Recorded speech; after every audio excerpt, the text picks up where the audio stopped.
My name is चैतन्य अवस्थी। इस वर्ष की सिविल सर्विसेज परीक्षा में मेरी ऑल इंडिया रैंक 37 आई है। मेरा ऑप्शनल लॉ था और ये मेरा पहला अटेम्प्ट था।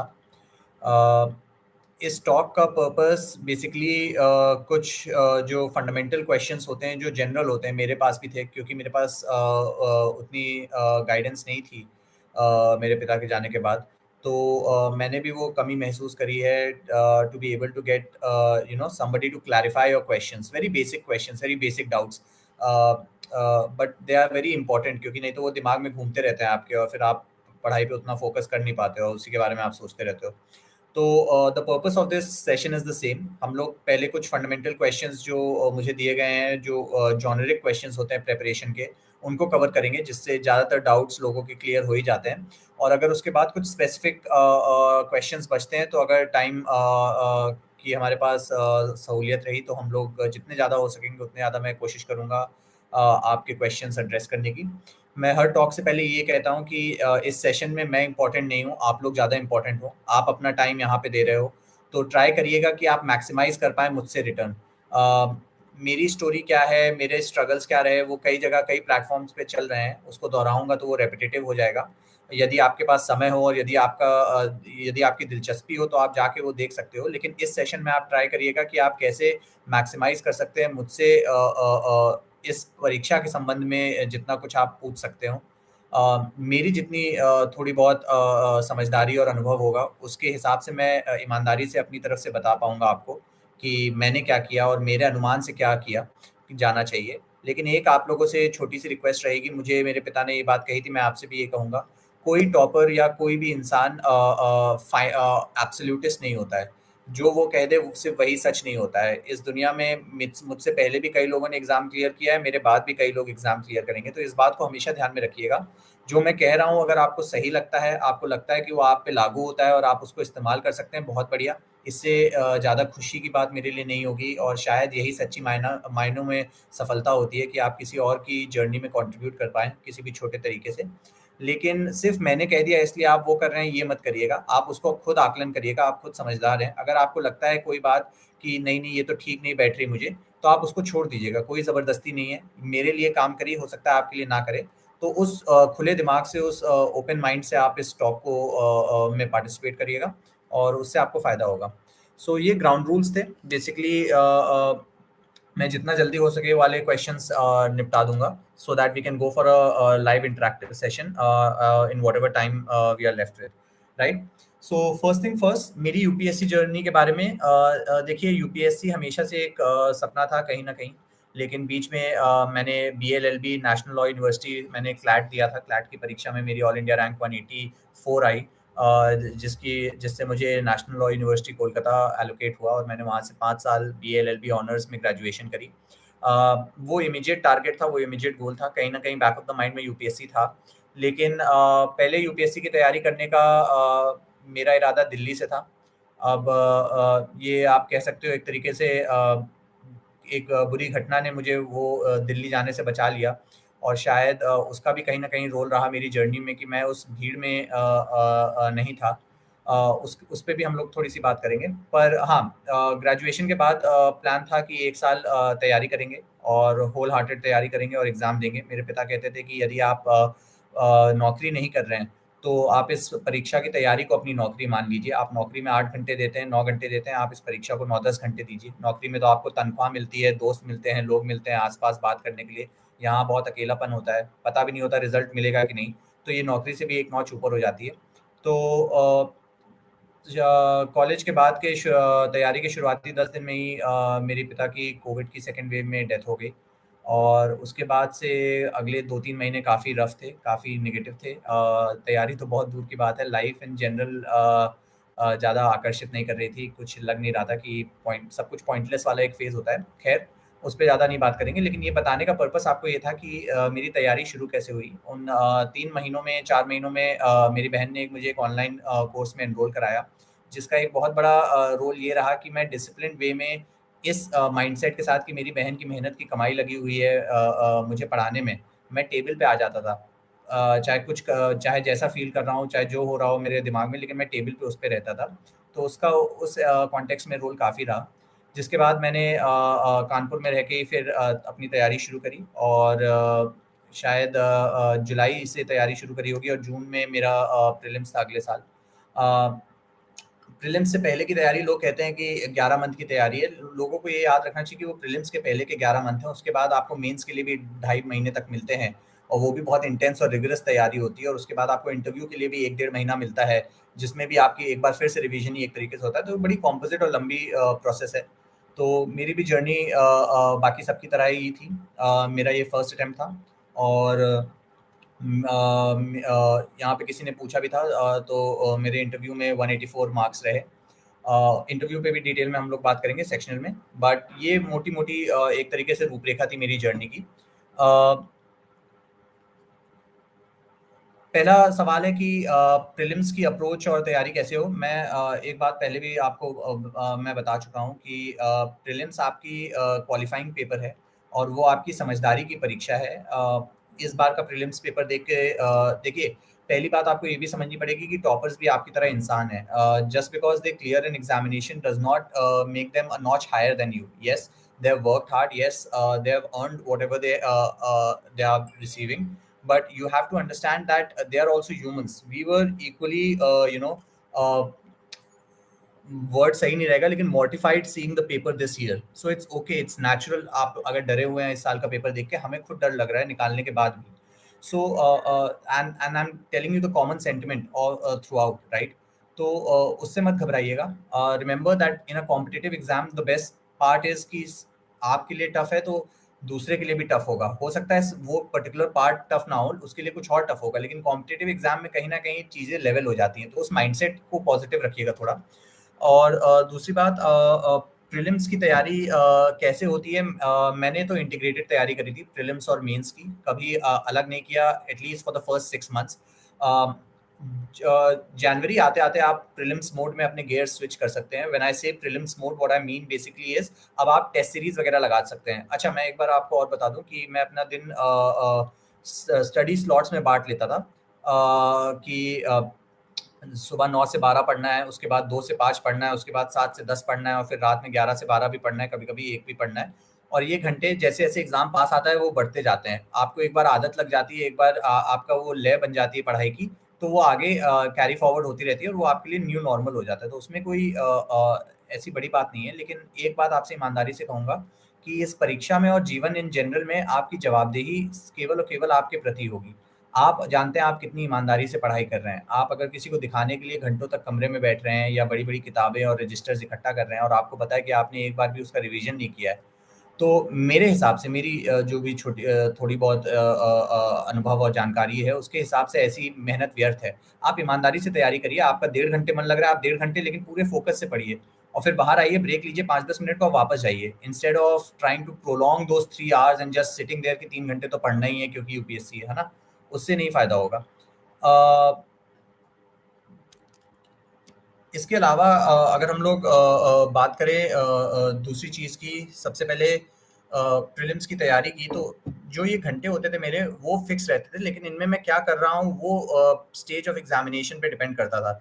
जैसे आपसे मैं साझा करूँ कि पहले शुरुआत में मेरी तैयारी 9 से 12 वाला जो टाइम स्लॉट था उसमें जीएस पढ़ना है. 2 से 5 वाला जो टाइम स्लॉट है उसमें भी जीएस पढ़ना है. 7 से 10 वाला जो स्लॉट है उसमें करंट अफेयर्स और वैल्यू एडिशन करना है अपने नोट्स में. अब जब प्रीलिम्स मोड मैं कहता हूँ या प्रीलिम्स गियर आपको स्विच करने हैं जनवरी से, उसका मतलब क्या है, उसके मायने क्या है? आप ये कर सकते हैं कि आप 9 से 12 जो पढ़ रहे हैं उसमें आप जीएस पढ़िए और अब जो 2 से 5 वाला स्लॉट है उसमें आप टेस्ट सीरीज सॉल्व करना शुरू कर दीजिए जनवरी से. तो ये this is what I mean कि आप प्रीलिम्स मोड पे अपने आप को स्विच कर लीजिए. Prelims mode is nothing different. मैंने अपने टेलीग्राम चैनल है, इंस्टाग्राम है, इस पे मैं डालता भी रहता हूँ अपने नोट्स, क्योंकि जब आप देखते हैं किसी चीज़ को तब आप ज़्यादा बेहतर उससे रिलेट कर पाते हैं. अभी मैं आपको कुछ कहूँ और कुछ बताऊँ तो हो सकता है कहीं न कहीं आपको समझ ज़्यादा ना आए, क्योंकि मैंने अपने तरीके से कुछ नोट्स बनाए होंगे, लेकिन जब आप उसको देख लोगे तो एक बार वो विजिबिलिटी फैक्टर आता है तो उससे रिलेटेबिलिटी बढ़ती है. तो मेरा टेलीग्राम चैनल लाइफ इन अ नोटशेल है. उसमें सारे नोट्स वगैरह अवेलेबल हैं. कैसे मैंने मेंस के नोट्स बनाए, उनको कैसे मैंने प्रीलिम्स नोट्स में कन्वर्ट करता था, तो उससे आपको एक बेहतर आइडिया मिल जाएगा कि आप कैसे कर सकते हैं। ध्यान रखिए कि ये एक तरीका है, ऐसा मैंने किया। अगर आपको सही लगा, आपको अच्छा लगे तो आप उसको फ़ॉलो करिएगा और अगर नहीं अच्छा लगता है तो आप उसको रहने दीजिएगा, कोई ज़बरदस्ती नहीं। दूसरी बात रही प्रीलिम्स की तैयारी के लिए सीसैट बहुत इम्पोर्टेंट है। सीसैट प्लीज़ मत इग्नोर करिएगा। नहीं फ़र्क पड़ता कि आप किस बैकग्राउंड से आ रहे हैं, साइंस से आ रहे हैं कि आर्ट से आ रहे हैं, दोनों के लिए टफ़ होता जा रहा है। तो जो आर्ट वाले हैं हो सकता है उनके लिए कॉम्प्रिहेंशन और बाकी जो पज़ल्स होते हैं वो थोड़े आसान हो जाएँ। जो साइंस वाले हैं हो सकता है उनके लिए तथाकथित रूप से जो मैथमेटिकल पोर्शन है, जो क्वांट वाला पोर्शन है वो आसान हो जाए। लेकिन मेरा मेरा ऐसा अनुभव रहा है, मैंने जो अपने आस-पास के दोस्तों को देखता हूँ कि सबके लिए बराबरी का टफ़ होता जा रहा है सीसैट और इसमें थोड़ा-सा आप लोग को एक्स्ट्रा एफ़र्ट डालना पड़ेगा। इसको नज़रअंदाज़ मत करिएगा, इसको आखिर के लिए मत रखिएगा। जो-जो चीज़ें आपको चुनौतीपूर्ण लग रही हैं सीसैट के सिलेबस में उसको यूट्यूब पे आपको बहुत सारे अच्छे-अच्छे टेस्ट सीरीज़ बहुत सारे लेक्चर सीरीज़ हैं जो हिंदी में अवेलेबल हैं, अंग्रेज़ी में अवेलेबल हैं। जो भी आप जिस भी माध्यम से आप कंफ़र्टेबल हैं, उसमें आपको मुहैया है वो सुविधा फ्री में वो भी यूट्यूब पे, तो आप उसका यूज़ करिए। आपको अगर कोई ऐसी फैसिलिटी और कोई एक ऐसा ऑप्शन दिया गया है तो आप उसको यूज़ करके उसका फ़ायदा उठाइए, है ना? तो सीसैट की तैयारी पे भी हमेशा नज़र रखिएगा। मैं कई ऐसे होनहार लोगों को जानता हूँ जिनको सर्विसेज़ में होना चाहिए, कम से कम मेंस तो देना ही चाहिए, लेकिन वो नहीं दे पा रहे हैं क्योंकि उनका सीसैट नहीं निकला। जीएस में भी उनके नंबर आ रहे हैं। तो प्लीज़ ये मत करिएगा, उसको नज़रअंदाज़ मत करिएगा। ये तो हो गया कि प्रीलिम्स मोड कब होना चाहिए और सीसैट की तैयारी कैसे होनी चाहिए। मेंस की तैयारी में मैं हमेशा ये कहता हूँ कि भगवान करे कि आप में से सभी का प्रीलिम्स हो जाए और जब आप वो जो आपको 2 या ढाई महीने मिलते हैं मेरा जब प्रीलिम्स हो गया था रिज़ल्ट का बिना वेट किए 3 या 4 दिन मैंने आराम किया, 3 दिन आराम किया क्योंकि वो बहुत थकान भरे 1 साल हो जाते हैं जिसमें आप छुट्टी भी नहीं लेते हैं। 3 दिन आराम करने के बाद रिज़ल्ट का बिना इंतज़ार किए मैंने अपनी मेंस की तैयारी शुरू कर दी। और अगर आप बहुत ज़्यादा डरे हुए हैं या बॉर्डर पे हैं कि होगा कि नहीं होगा, तो आप कम से कम ऑप्शनल की तैयारी तो अपनी शुरू करिए। जो ऑप्शनल आपने पहले पढ़ा होगा उसको रिवाइज़ करिए, क्योंकि अगर आप भगवान करे कि आपका हो जाए, तब तो और ही अच्छा है कि आपका ऑप्शनल तैयार होगा। अगर नहीं भी होता है और अगर आपने ये सोच लिया है कि आपको और अटेम्प्ट्स देने हैं या कुछ करना है, तो उसमें ऑप्शनल आपका आगे काम ही आएगा। तो आप ऑप्शनल की तैयारी कम से कम शुरू कर दीजिए और तब तक रिज़ल्ट आ ही जाता है। तो उन महीनों को आप अपने ऐसे प्लान करिए कि उसमें ऑप्शनल, एथिक्स जो नेग्लेक्टेड टॉपिक थे जीएस के, प्रीलिम्स के समय आपने ज़्यादा ध्यान नहीं दिया होगा, जैसे डिज़ास्टर मैनेजमेंट हो गया, इंटरनल सिक्योरिटी हो गया, जैसे अ, आप कह सकते हैं सोशल इश्यूज़ कुछ हद तक, वैसे तो प्रीलिम्स में भी सोशल इश्यूज़ थोड़ा कवर होता है, कुछ हद तक वर्ल्ड हिस्ट्री हो गया, इंटरनेशनल रिलेशंस कुछ हद तक हो गया।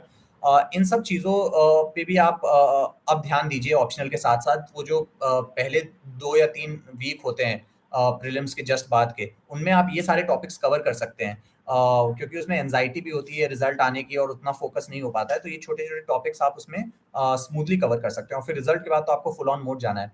मेंस में सबसे इम्पोर्टेंट मेरे अकॉर्डिंग आंसर राइटिंग है, राइटिंग प्रैक्टिस है। क्योंकि सबको बहुत कुछ आता है, जो जो कुछ भी मेंस लिखने आ रहे हैं, कई बार के अटेम्प्ट किए हुए हैं, कई तो जो फर्स्ट अटेम्प्ट हैं, वो भी बहुत मेहनत से आए हुए हैं। तो आता सबको बहुत कुछ है, कौन कितना उस 7 मिनट में उस आंसर में लिख सकता है और किस खूबसूरती से अपनी बात को बयाँ कर सकता है कि पढ़ने वाले को सब समझ आ जाए। वही डिसाइड करता है कि मेंस में आगे कौन जाएगा। So mains is a lot about presentation, mains is a lot about your clarity and coherence. आप समझ रहे हैं कितनी संपुटता से आप अपनी बात को प्रस्तुत कर सकते हैं किसी के सामने, क्योंकि वो एग्जामिनर भी देखिए बहुत सारे पेपर्स चेक करके थक गया होगा। अगर आप उसके सामने वही बातें वही कीवर्ड्स रखेंगे, कुछ भी डिफरेंशिएटिंग फैक्टर नहीं होगा अगर आपके में, तो ज़्यादा मैं मानता हूँ कि फ़र्क नहीं पड़ेगा। एक बहुत अच्छी कोट है जो मैंने पढ़ी थी कि do not let best become the enemy of good. Mains में मैं कई बार लोगों को देखता हूँ कि वो बेस्ट आंसर लिखने की कोशिश करते हैं। अच्छी बात है, आप लिखिए, लेकिन वो आंसर तब लिखिए जब आपके पास समय हो। पहले आप अपना लक्ष्य रखिए कि 20 गुड आंसर्स लिखने हैं। जब आपने 20 गुड आंसर्स लिख दिए होंगे या फिर आप लिखने के प्रोसेस में होंगे और आपका टाइम मैनेजमेंट अच्छा चल रहा होगा, तब आप उसमें से कई गुड आंसर्स को बेस्ट करिए या बेटर करिए या एक्सीलेंट करिए। मैंने भी किए, मैंने भी कुछ एक्सीलेंट आंसर्स लिखे होंगे, कुछ वेरी गुड आंसर्स लिखे होंगे। लेकिन मेरा लक्ष्य हमेशा रहता था कि पहले 20 गुड आंसर्स वाली अपनी स्पीड मेंटेन करूँ, क्योंकि मेरा है कि मुझे अटेम्प्ट सारे करने हैं। यूपीएससी इसीलिए आपको इतना ज़्यादा क्वेश्चंस देती है इतने कम टाइम में, क्योंकि दे वांट टू सी कि प्रेशर के अंडर बच्चा कैसा काम कर रहा है। वही आपकी आगे की आने वाली लाइफ होने वाली है। तो अगर वो चाहते तो वो 10-12 क्वेश्चन भी दे सकते थे, जो सबसे अच्छा लिख रहा हो उसमें मार्किंग करते। लेकिन that is your metric of productivity in this examination. How good you are is dependent upon how well your mind is functioning under pressure. और वही मेंस है, जब आपको 7 मिनट मिलते हैं, क्वेश्चन पढ़ते ही आपको लिखना शुरू कर देना है। एक मिनट से कम में भी आपकी एक रूपरेखा तैयार होनी चाहिए अपने दिमाग में, आपके पास कंटेंट होना चाहिए और उस कंटेंट को इफेक्टिवली प्रेजेंट करने की स्टैमिना भी होनी चाहिए कि आप डायग्राम्स भी बना पा रहे हैं, आप पैनिक नहीं कर रहे हैं, आप एंग्शियस नहीं हो रहे हैं। तो इन बातों का भी ध्यान रखिएगा। मेंस की तैयारी is as much about learning and remembering the content as it is about presentation, use of flowcharts, diagrams, the ability to complete 20 questions or the entire set of questions in the given time period, and the ability to have differentiating factors and multidimensionality. जितने ज्यादा dimensions होंगे, जितना विस्तृत आपका जवाब होगा उन मायनों में कि आपके पास कितने socio political, economic, geographical, environmental factors आप कंसिडर कर रहे हैं, उतना अच्छा आपका मेंस का आंसर होगा। तो मेंस की तैयारी में ये बात जरूर ध्यान रखिएगा। इसके अलावा एसए की तैयारी कैसे की? मैं हमेशा कहता हूँ कि एसए की कोई अलग तैयारी नहीं होती है। हाँ, अगर आप थोड़े से बैकग्राउंड आपका राइटिंग का उतना नहीं रहा है, कोई गलत बात नहीं है, कई लोगों का नहीं होता है। उसमें आपको थोड़ी-सी राइटिंग पे मेहनत करनी पड़ेगी एक्स्ट्रा, वरना कंटेंट के लिए एसए की कोई अलग तैयारी नहीं है। Essay is GS 1, 2, 3 and 4 combined. आप इन सब में जो कुछ आपने पढ़ा है ओवर द ईयर, आप इसको अच्छे से अगर प्रेजेंट करेंगे इन अ स्टोरी वाइज फॉर्मेट, तो आपका एसए हो जाता है। फॉर एग्जांपल, मैंने एनवायरमेंटल फॉरेस्ट सारा गुड इंडिकेटर ऑफ जीडीपी वाला टॉपिक था, तो उसमें जीएस 1 से मैंने मगध एम्पायर का यूज किया कि कैसे forest were the backbone, timber, elephants, rivers to make Magadh और Pataliputra the empire that it was. वो जीएस 1 हो गया। उसके बाद मैंने जीएस 2 दिया कि कैसे इंडिया में इन्वायरमेंट प्रोटेक्शन एक्ट, कैसे water act, air act, forest conservation act, forest rights act, ये सारे जीएस 2 वाले जो मेरी नॉलेज थी, कैसे they are being facilitated towards making a greater आप क्या कहोगे कि they are also playing a role in India's economy. That's why these laws are being made. और एक सेकंड मुझे बस दीजिएगा, I'm really sorry.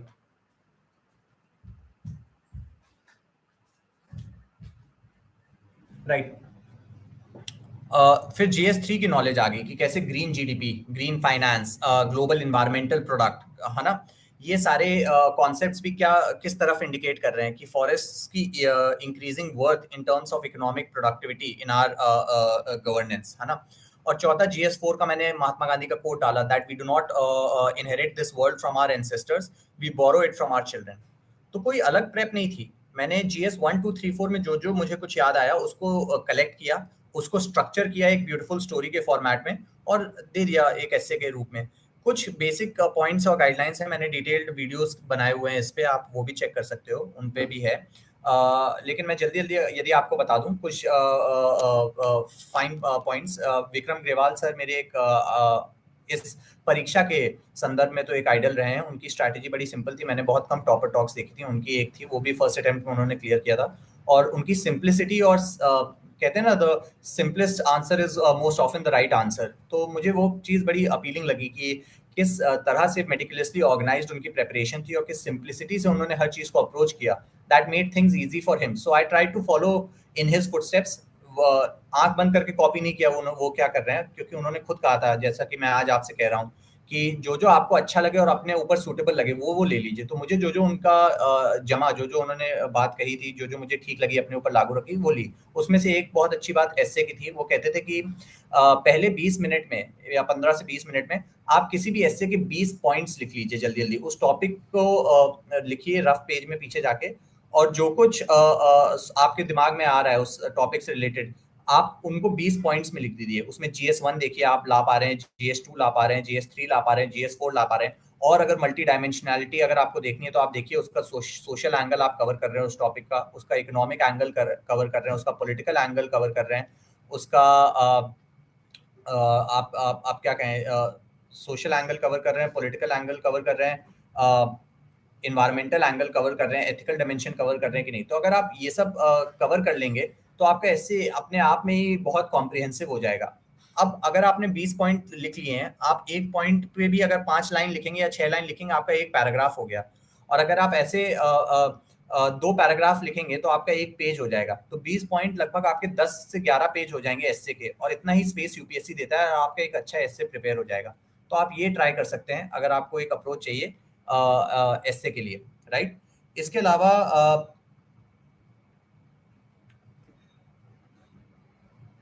आपने जीएस 1, 2, 3, 4 के अगर सोर्सेज़ की बात करी जाए तो बेसिक सोर्सेज़ थे। अगर आपको देखना है तो मैंने पहले के वीडियोज़ में भी कई बार ये डिस्कस किया है।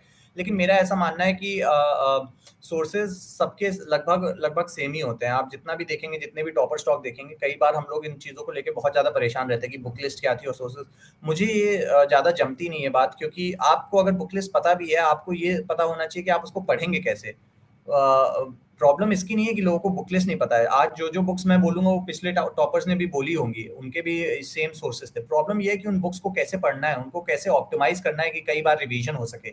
उन चीज़ों पे ध्यान लगाइए। बुक लिस्ट एक बार फाइनल कर दीजिए और वो फोमो हटा दीजिए। वो जो फियर ऑफ मिसिंग आउट होता है ना कि क्या मैं सही बुक पढ़ रहा हूँ, सही बुक कोई नहीं है। किसी अगर कोई सही बुक होती तो सब लोग उसको पढ़ के एग्ज़ाम निकाल लेते। किसी को नहीं पता है किससे आएगा, जो बहुत कॉन्फिडेंटली बोल रहा है उसको भी नहीं पता है।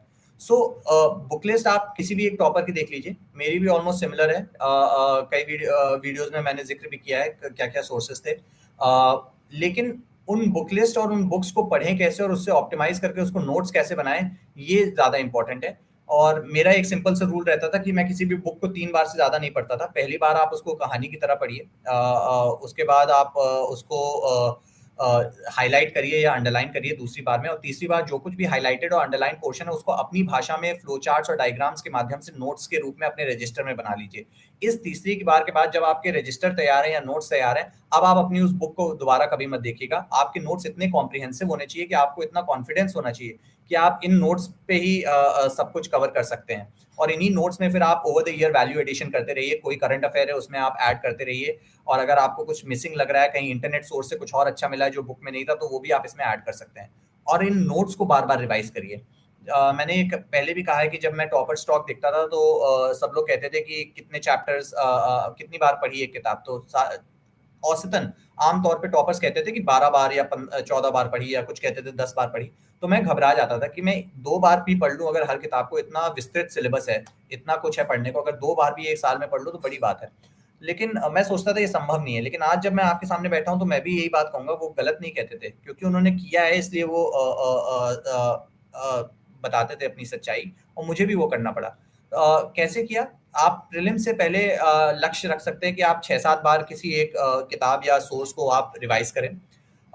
प्रीलिम्स के बाद जब आप मेंस के लिए आप उसको पढ़ेंगे तो और रिगरस रिवीजन होता है और इंटेंस रिवीजन होता है, मेंस के नज़रिए से होता है, तो शायद हो सकता है आप 4 बार 1 बार और रिवाइज़ कर लें उसको उस दौर में। और फिर आप मेंस के बाद भगवान करे आप इंटरव्यू के लिए भी बुलाए जाएँ, तो आप इंटरव्यू में भी आप उस सोर्स को रिवाइज़ करते हैं कि अगर इससे कुछ पूछ लिया गया तो मैं वहाँ पे कहीं वांटिंग फॉर आंसर्स ना रह जाऊँ और एक बैड इंप्रेशन ना चला जाए कि बेसिक बुक्स नहीं करके आया। तो उसमें भी आप 2 बार पढ़ लेते हैं। तो ऐसे करते-करते ये cumulative total over the year, जो 2 लोग कहते हैं 1 ईयर जर्नी है, पर आप उसमें 1 साल यूपीएससी के एग्ज़ाम का प्रोसेस भी तो जोड़िए, तो वो 2 ईयर जर्नी हो जाती है। 1 year of prep and 1 year of the entire examination which is so long. तो इस 2 ईयर जर्नी में आप लगभग-लगभग 12 से 13 बार किताब पढ़ लेते हैं।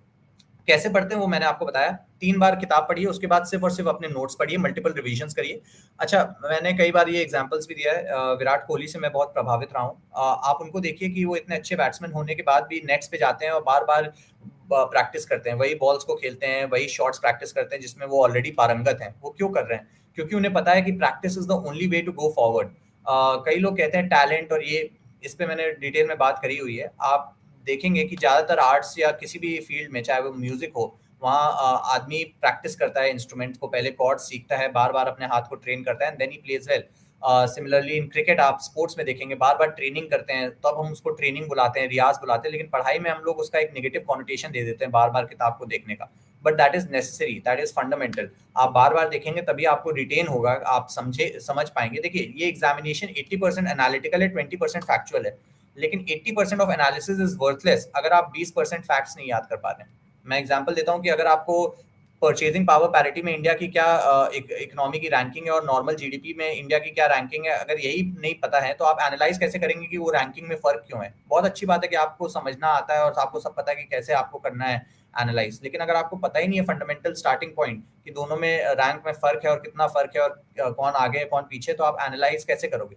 तो 80% एनालिटिकल है ये एग्ज़ामिनेशन, लेकिन 20% फैक्चुअल भी है और वो फैक्ट्स आपको याद करने ही पड़ेंगे और उनका कोई और तरीका नहीं है सिवाय प्रैक्टिस के। ठीक है? अब आगे देखते हैं, आपने इंटरव्यू पर्सनालिटी टेस्ट की तैयारी कैसे करी? इंटरव्यू की तैयारी देखिए, एक फंडामेंटल प्रीरेक्विजिट, अब इसको मैं फ़िल्मी ज़्यादा नहीं कहूँगा कि ये फ़िल्मी बात है, क्योंकि ये सच भी है। एक फंडामेंटल प्रीरेक्विजिट इंटरव्यू की है ईमानदारी। अगर आप सच बोलेंगे, तो मैं ये तो नहीं कहूँगा कि आपका इंटरव्यू हो जाएगा, वो गलत बात हो जाएगी, लेकिन 50% आपका काम इंटरव्यू में हो जाएगा। कई बार हम लोग इम्प्रेस करने के चक्कर में कोई एक ऐसी छवि बनाने की कोशिश करते हैं, जो हमारी है नहीं या जिसको लेके हम कॉन्फिडेंट नहीं है, और उस चक्कर में हम पकड़े जाते हैं। क्योंकि देखिए, उनके वो तजुर्बेदार लोग हैं जो वहाँ बैठे हैं, उन्होंने सालों-साल ये किया है। आप जैसे और मुझ जैसे ना जाने कितने बच्चों को उन्होंने देखा है। तो वो तुरंत पकड़ लेते हैं, वो दूध से मलाई अलग करने वाला उनके बाएँ हाथ का खेल है। वो समझ जाएँगे अगर आप झूठ बोल रहे हैं या आप कोई हॉबी ऐसी लिख रहे हैं, जिस पे आप कॉन्फिडेंट नहीं है, सिर्फ़ एक इम्प्रेसिव पिक्चराइज़ेशन अपना बनाने के लिए, तो वो मत करिएगा। जो है वो सच्चाई से लिखिए। अगर 2 हॉबी हैं, तो लिखिए आप 2 हॉबी हैं कि सर नहीं मुझे समय मिला, हालात नहीं थे घर के ऐसे कि मैं हॉबी परस्यू कर पाऊँ और मैं पढ़ाई पे फ़ोकस कर रहा था। अब जब रिज़ल्ट आ गया, अब मैं और दोगुनी मेहनत से हॉबीज़ भी अपनी डेवलप करूँगा, अपनी पर्सनैलिटी को एनरिच करूँगा। हाँ, अगर एक हॉबी है तो कोशिश करिए कि एक और बन जाए आपकी, उसमें कोई बुराई नहीं है, वो आगे जाके बहुत हेल्प करती है। हमेशा पर्सनैलिटी मल्टी डायमेंशनली रखिएगा। सिर्फ़ इस एग्ज़ाम के लिए नहीं, लाइफ़ इन जनरल के लिए वो आपका वो होना चाहिए। अच्छा, तो इंटरव्यू की एक तो ये हो गई। दूसरा, आपको इंटरव्यू में अपने डैफ को भरते टाइम जो-जो आपने लिखा है उसका एक-एक वर्ड प्रिपेयर होना चाहिए। जैसे मेरे डैफ में कानपुर था, मैं कानपुर से हूँ, तो उसमें कानपुर था, तो मैंने कानपुर से रिलेटेड सब कुछ प्रिपेयर किया था। कानपुर की हिस्ट्री, कानपुर की इकोनॉमी, कानपुर के current challenges, political setup, Kanpur का इकोनॉमिक आउटलुक आजकल क्या है, कानपुर में करंट अफेयर्स क्या हुए हैं कानपुर से रिलेटेड और कानपुर की खासियत क्या है। जितने डायमेंशंस हो सकते थे कानपुर के मैंने तैयार किए। सेम विद यूपी, क्योंकि मेरा होम स्टेट यूपी था, तो यूपी का भी मैंने आप ये सब मेरे टेलीग्राम चैनल लाइफ इन अ नोटशेल है। अब पता नहीं ये लोग शायद उसका लिंक आप लोग को प्रोवाइड कर दें, नहीं तो आप सर्च कर लीजिएगा या इंस्टा पे आप देख लीजिएगा। तो या आप अगर हिंदी माध्यम से है तो वो फेसबुक पे मैं हिंदी माध्यम रखता हूँ अपनी बातचीत का, आप उसमें देख सकते हैं। तो ये 3 प्लेटफ़ॉर्म है, हिंदी के लिए फेसबुक, इंग्लिश के लिए इंस्टाग्राम और टेलीग्राम पे सारे नोट्स होते ही हैं। उसमें आप देखेंगे मैंने इंटरव्यू का भी अभी डालूँगा, मेरा जो रजिस्टर था वो नीटली डिवाइडेड था in the according to the words on my DAF. जो-जो वर्ड मेरे डैफ में था वो कॉम्प्रिहेंसिवली प्रिपेयर्ड था। अगर उत्तर प्रदेश मेंशन्ड है तो उत्तर प्रदेश अच्छे से मेंशन होगा। अगर होम डिस्ट्रिक्ट मेरे पिताजी की लिखी हुई थी तो उस डिस्ट्रिक्ट से रिलेटेड भी मैंने थोड़ा बहुत कुछ तैयार किया था। तो डैफ आपका यही है। डैफ आपकी व्यक्तित्व की परीक्षा है। आप क्या हैं वो आपका 1 महीने में नहीं तैयार होगा। वो जो आप बचपन से करते आए हैं उसी को इफेक्टिवली कम्युनिकेट करना इंटरव्यू है।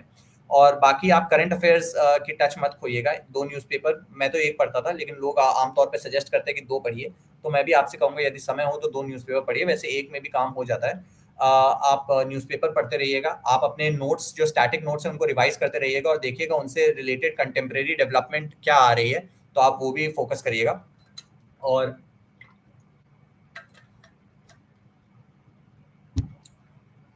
इसके अलावा इंटरव्यू में आप तैयारी अपने परिवार से भी कर सकते हैं। मैंने अपनी माँ के साथ स्टार्ट किया था मॉक्स देने से पहले, कि उनको बैठा के उनसे सवाल करवाता था। क्योंकि देखिए, आप ज़रूरी नहीं है कि आपको किसी एक्सपर्ट के साथ बैठना है। अगर आप अपने व्यक्तित्व के बारे में अपने घरवालों को ही बता पा रहे हैं, अच्छे से बता पा रहे हैं और उनके समझ में आ रही है, उनके बात वो बैठ रही है उनके ज़हन में, तो आपका आधा काम हो गया है। उसके बाद आप उसको पॉलिश करने के लिए, उसको रिफाइन करने के लिए मॉक इंटरव्यूज़ के लिए जा सकते हैं। लेकिन स्टार्ट अपने घर से करिए, अपने आस-पड़ोस में देखिए कोई एक है जो व्यक्ति समझदार आपकी नज़र में, जो बैठ के इत्मीनान से आपको सुन सकता है, और आप उनके साथ थोड़े बहुत तैयारी करिए। मॉक्स, एक तरीके के मॉक्स दीजिए और उसके बाद आप जाके जो मॉक इंटरव्यूज़ चलते हैं वो भी आप दे सकते हैं अगर आप थोड़े बहुत नर्वस हैं। ठीक है। आंसर राइटिंग की प्रैक्टिस मैंने आपको बता दिया। लक्ष्य रखिए, टाइम प्रैक्टिस किया करिए, डायग्राम्स और फ्लो चार्ट्स का बहुत यूज़ करिए, क्योंकि ये 2 चीज़ें आपको देगा मेंस में। एक आपकी समय की बचत और एक आपकी जगह की बचत। ये 2 रिसोर्सेज़, टाइम और स्पेस, मैं आपको बता नहीं सकता इस परीक्षा में कितनी यूज़फुल हैं और ख़ास तौर पे मेंस में।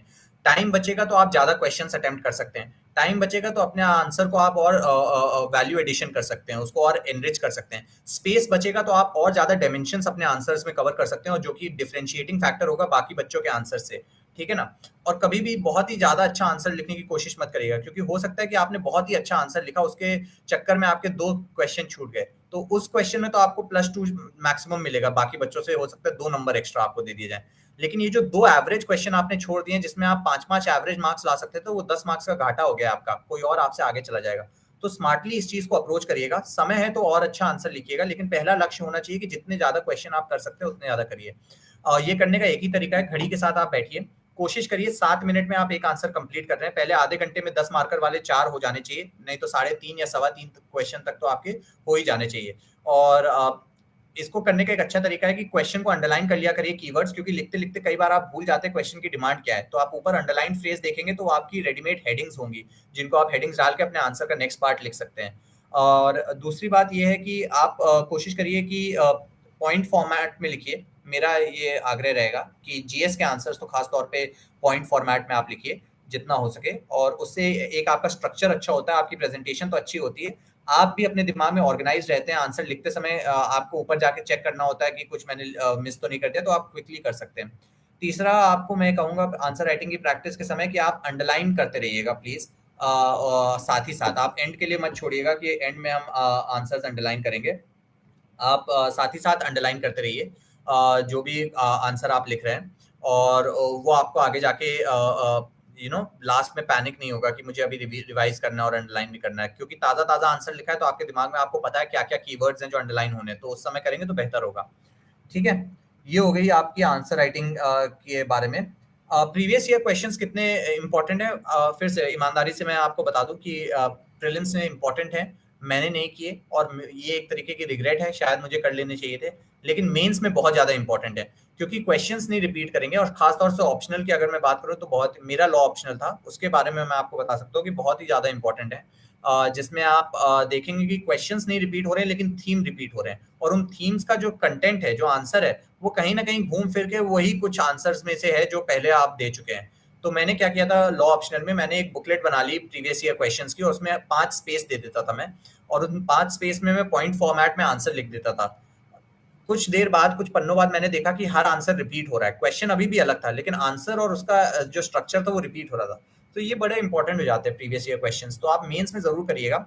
और इनको अच्छा करने का एक तरीका यही है कि आप एक वर्ड डॉक्यूमेंट लीजिए, उसमें कॉपी पेस्ट करिए ऑनलाइन जो भी आंसर्स हैं, क्वेश्चंस हैं, थीमेटिकली डिवाइडेड होते हैं, टॉपिक वाइज़ भी डिवाइडेड होते हैं, और उनमें 5 स्पेस दे दीजिए आप, और इनका प्रिंट निकाल के अपने हाथों से आप उसमें 6 से 7 पॉइंट हर आंसर के, एक एक इंट्रो के 2 पॉइंट, बॉडी के 6 से 7 पॉइंट, और कंक्लूजन के 1 या 2 पॉइंट, पॉइंट फॉर्मेट में ही लिख डालिए, पूरा आंसर मत लिखिए। इससे आपकी रिवीजन बुकलेट एक अच्छी तैयार हो जाएगी, जो पीवाईक्यूज़ को कवर करती है, और पीवाईक्यूज़ को कवर करती है तो कई सारे टॉपिक्स भी साथ-साथ में कवर कर रही होगी, राइट? अम, ये एक तरीका है पीवाईक्यूज़ को यूज़ करने का, जो काफ़ी हैंडी होता है। उसके अलावा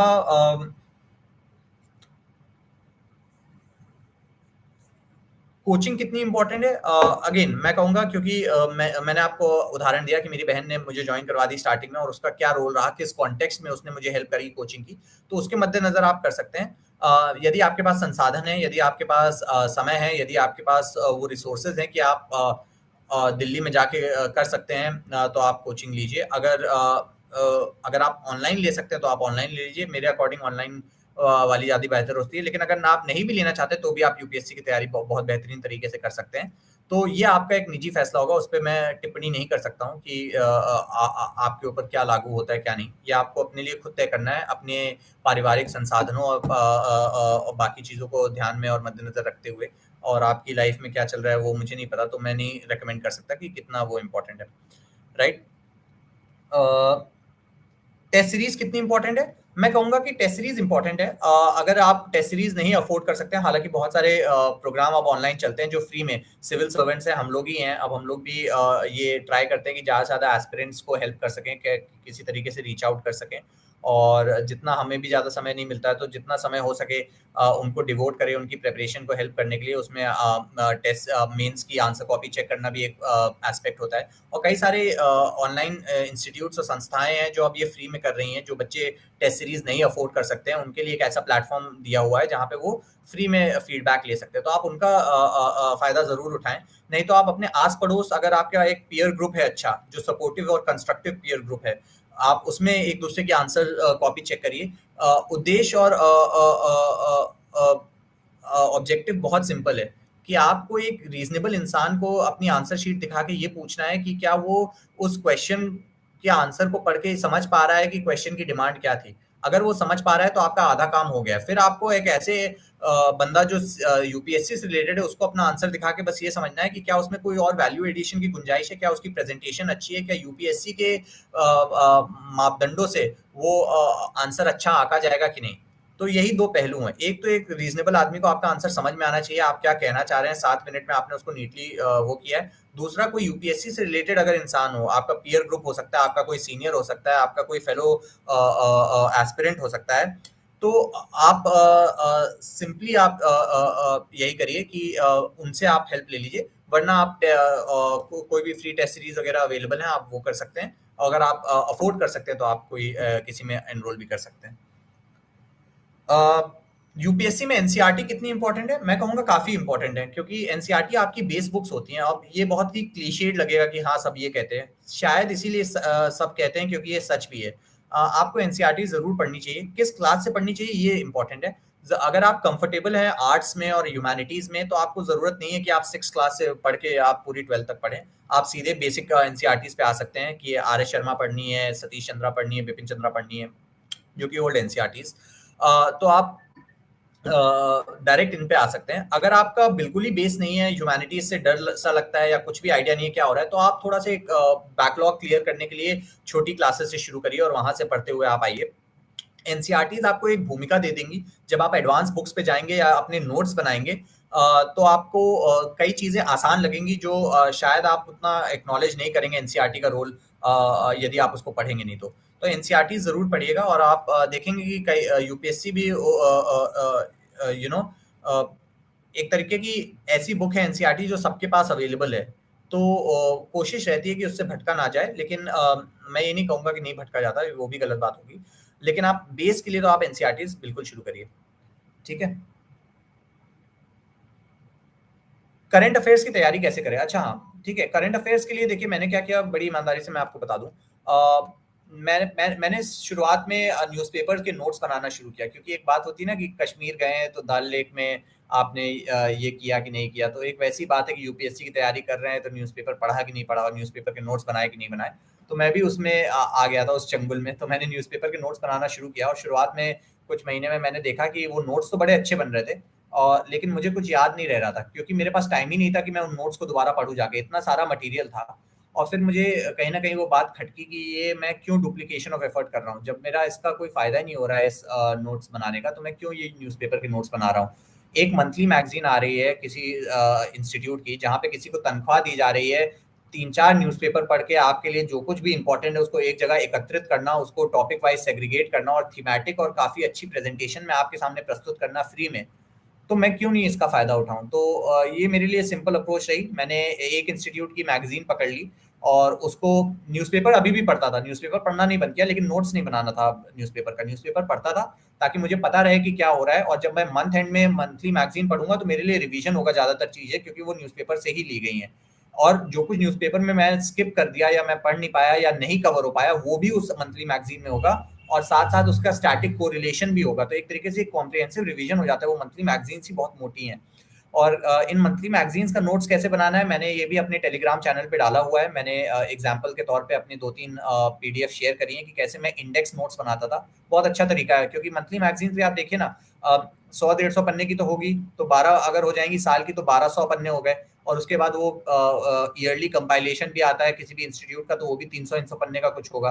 तो 1500 पन्ने का तो यही ग्रंथ आपका करंट अफेयर्स का हो जाएगा। अगर इनके ही नोट्स नहीं होंगे, तो या फिर हाइलाइटेड नहीं होगा, तो बड़ी दिक्कत होगी इनको रिवाइज़ करने में भी। तो उसके भी तरीके मैंने अपने टेलीग्राम चैनल पे डाले हुए हैं। अगर आप देख लेंगे तो आपको बेहतर ज़्यादा समझ में आएगा। मैं ऐसे इंडेक्स नोट्स आपको बताऊँगा तो शायद आप उतना समझ नहीं पाओ। तो ये बात हो गई करंट अफेयर्स की। न्यूज़पेपर कितने इंपॉर्टेंट है मैंने आपको बता दिया। न्यूज़पेपर आपके सीसैट में भी हेल्प करेंगे, कॉम्प्रिहेंशन में आपकी रीडिंग स्पीड अच्छी करेंगे। और आपने अगर एथिक्स का पेपर देखा हो जिस साल मैंने मेंस दिया है, कितने बड़े पैसेजेस आए थे, लोग खत्म ही नहीं कर पाए। और शायद मैं इसीलिए कवर कर पाया एथिक्स का पूरा पेपर, क्योंकि मेरी रीडिंग स्पीड न्यूज़पेपर पढ़ने से अच्छी हो गई थी। और इन जनरल अगर आप बुक्स भी पढ़ेंगे तो आपकी रीडिंग स्पीड अच्छी हो जाएगी और वो आपको हेल्प करेगी, क्योंकि आपके कम टाइम में आप ज़्यादा पेजेस पढ़ रहे होंगे। तो न्यूज़पेपर की सिर्फ यूटिलिटी न्यूज़ से नहीं है, वो आपको वैल्यू एडिशन दे रहा है कई और डायमेंशंस में इस एग्जामिनेशन के। फॉर एग्जांपल रीडिंग स्पीड बढ़ाना, फॉर एग्जांपल कॉम्प्रिहेंशंस आपके आसान करना, आपकी एस्से में बहुत हेल्प करेगा। एस्से क्या है, एक तरीके का एडिटोरियल ही आपसे एक्सपेक्ट किया जाता है एक टॉपिक देके। तो वो आप जितने ज़्यादा न्यूज़पेपर, जितने ज़्यादा व्यूज़ पढ़ेंगे वो आपके लिए अच्छा है। यूपीएससी में मैगजीन्स कितनी इंपॉर्टेंट है मैंने कवर कर लिया है। कौन कौन सी मैगजीन्स को फॉलो करते थे, ठीक है मैं बता दूं अगर नाम लेना ठीक रहेगा तो। स्टार्टिंग में मैंने रिसाइटल मैगजीन जो बाजीराम की थी वो करी। उसके बाद मैं विजन की मंथली मैगजीन पे शिफ्ट हो गया था। और एंड एंड में पीटी 365 और मेंस 365 मैंने करी, जो कि मुझे अच्छी रिसोर्स लगी। काफ़ी सारी चीज़ों को संपटित करके कॉम्प्रिहेंसिवली एक जगह पे एकत्रित करके आपको देती है, काफ़ी आपकी मेहनत बचाती है। तो ये मेरी मैगज़ीन्स हो गई। मैगज़ीन्स कैसे पढ़ें, आप मेरे टेलीग्राम चैनल पे जाके देख लीजिएगा मैं नोट्स कैसे बनाता था। जो पीटी की मैगज़ीन्स होती थी उनके पीटी नोट्स, इंडेक्स नोट्स बनाता था। जो मेंस की मैगज़ीन होती थी उनसे कैसे वैल्यू एडिशन करता था, ये मेरे टेलीग्राम चैनल लाइफ इन अ नोटशेल पे है। और अगर आप हिंदी माध्यम से हैं तो आप फेसबुक से आप मुझसे जुड़ के उसमें आप देख सकते हैं। और वैसे इंस्टाग्राम पे भी ये सब जाते ही रहता है।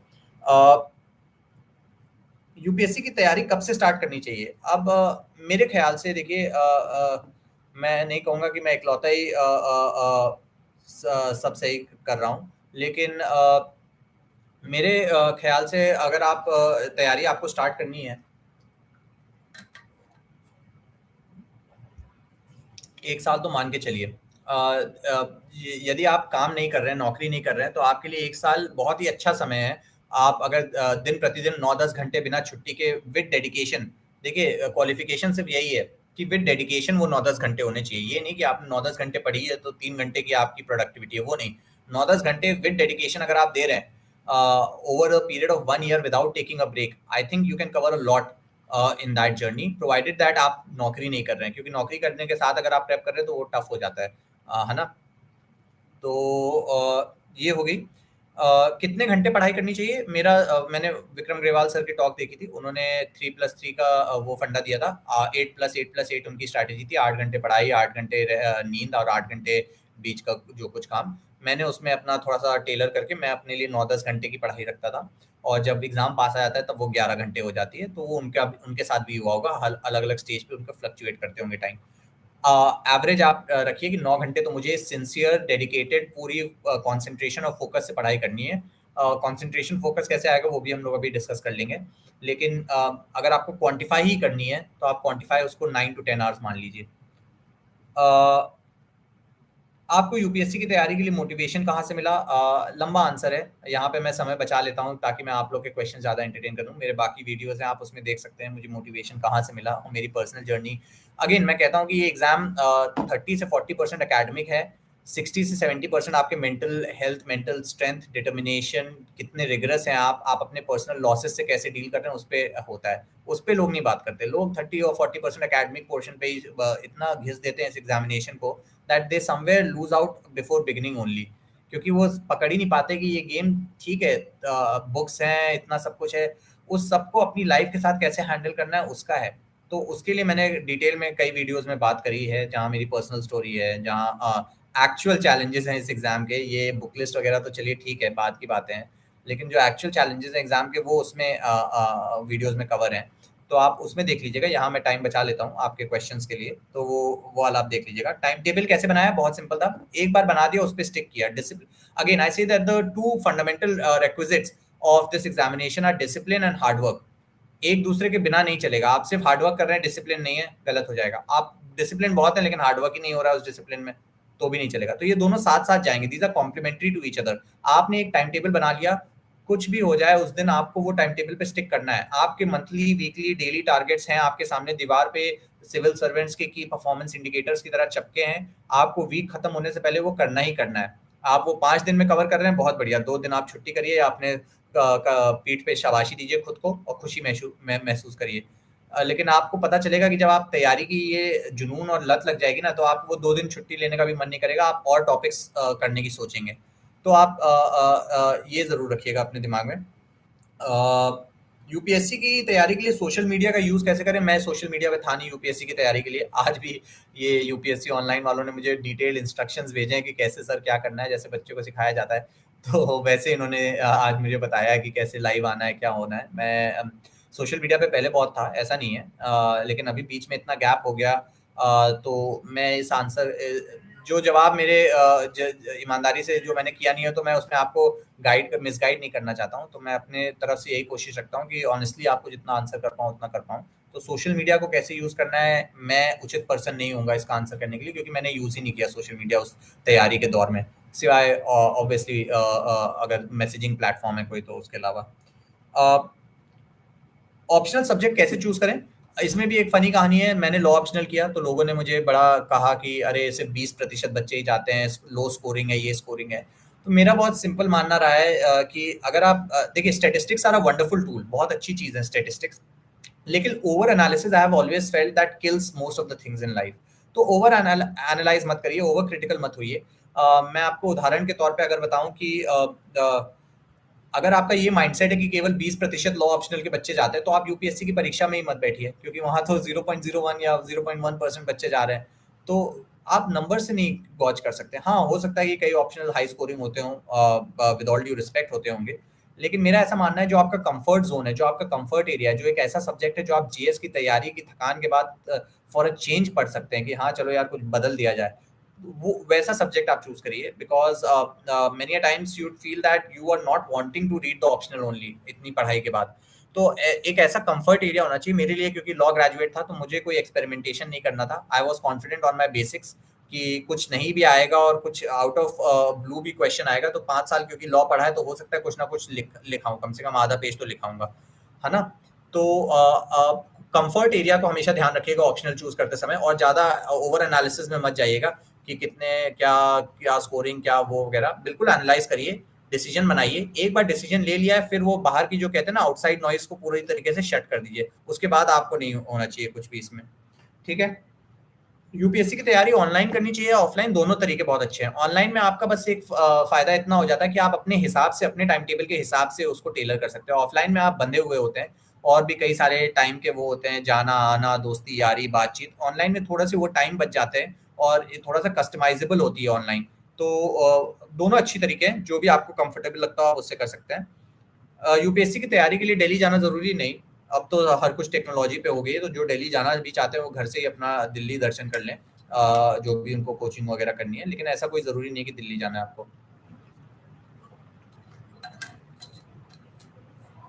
सिलेबस समझ नहीं आता क्या करें? जॉन ड्यूई का बहुत अच्छा कोट है कि a problem well stated is a problem half solve. Similarly UPSC का सिलेबस अगर आप अच्छे से लिख देंगे, वो आधा सिलेबस आपका डर चला ही जाएगा वो देख के, क्योंकि वो इतना बड़ा है, इसका इतना वो बना रखा है कि अरे कैसे क्या होगा, सिलेबस इतना बड़ा है, तो लोग का वो मेंटल ब्लॉकेट होता है। आप एक बार उसको अच्छे से लिख के तो देखो, आपको पता चलेगा कितना सिंपल है, कितना बेसिक है यूपीएससी का सिलेबस। राइट। मैं I am not taking anything away from the fact कि बहुत विस्तृत है, बहुत बड़ा है, और बहुत डिफिकल्ट और complicated, but still once you write it down you will realise कि it's not that scary that which you were thinking earlier.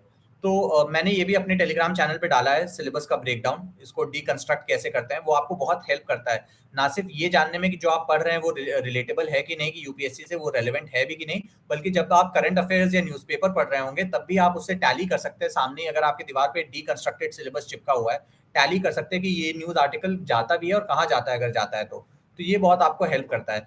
तो यूपीएससी का सिलेबस डीकंस्ट्रक्ट करिएगा। मैं सारी रिसोर्सेज अपनी ज़्यादातर ट्राई करता हूँ टेलीग्राम पे डाल दूँ। उसका पर्पस ये नहीं है कि आप उसको तुरंत यूज़ कर लीजिए, उसका पर्पस एक गाइडिंग फैक्टर के तौर पे है। आप खुद मेहनत करिए, खुद ट्राई करिए उस सिलेबस को डीकंस्ट्रक्ट करने का। कंफ्यूजन हो रहा है, कुछ बात नहीं समझ आ रही है, तो मेरी फाइल ज़रूर देखिए। अगर आपके पास टाइम नहीं बच रहा है या बिल्कुल ही नहीं समझ में आ रहा है, तो बिल्कुल आप मेरा उठा के ही आप चेप दीजिए या यूज़ कर लीजिए। वो मैंने इसीलिए आप ही के लिए डाला हुआ है वहाँ पे, और उसका कोई पर्पस नहीं है।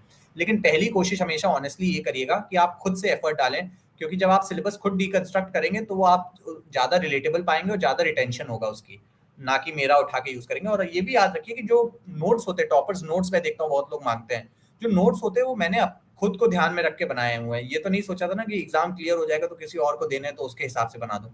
तो नोट्स काफ़ी पर्सनलाइज़्ड होते हैं, काफ़ी कस्टमाइज़्ड होते हैं मेरे हिसाब से। जो मेरी स्ट्रेंथ्स हैं, जो मेरी वीकनेसेस हैं, उसके हिसाब से वो नोट्स होंगे। कुछ-कुछ चीज़ें हो सकता है उसमें कम लिखी हों क्योंकि वो मुझे पहले से आती हैं, तो मैंने वो नहीं लिखी होंगी नोट्स में। तो नोट्स को ऐसे ब्लाइंडली मत यूज़ करिएगा। नोट्स का पर्पस होता है आपको गाइड करने का कि आप अपने नोट्स में अगर दिक्कत लग रही है, आपको समझ में नहीं आ रहा है छोटे कैसे करने हैं या क्या-क्या रेलेवेंट चीज़ें कवर करनी है, आपको डाउट हो रहा है कि मेरे नोट्स कॉम्प्रिहेंसिव हैं कि नहीं, क्या मैं इन टॉपर का देख लूँ?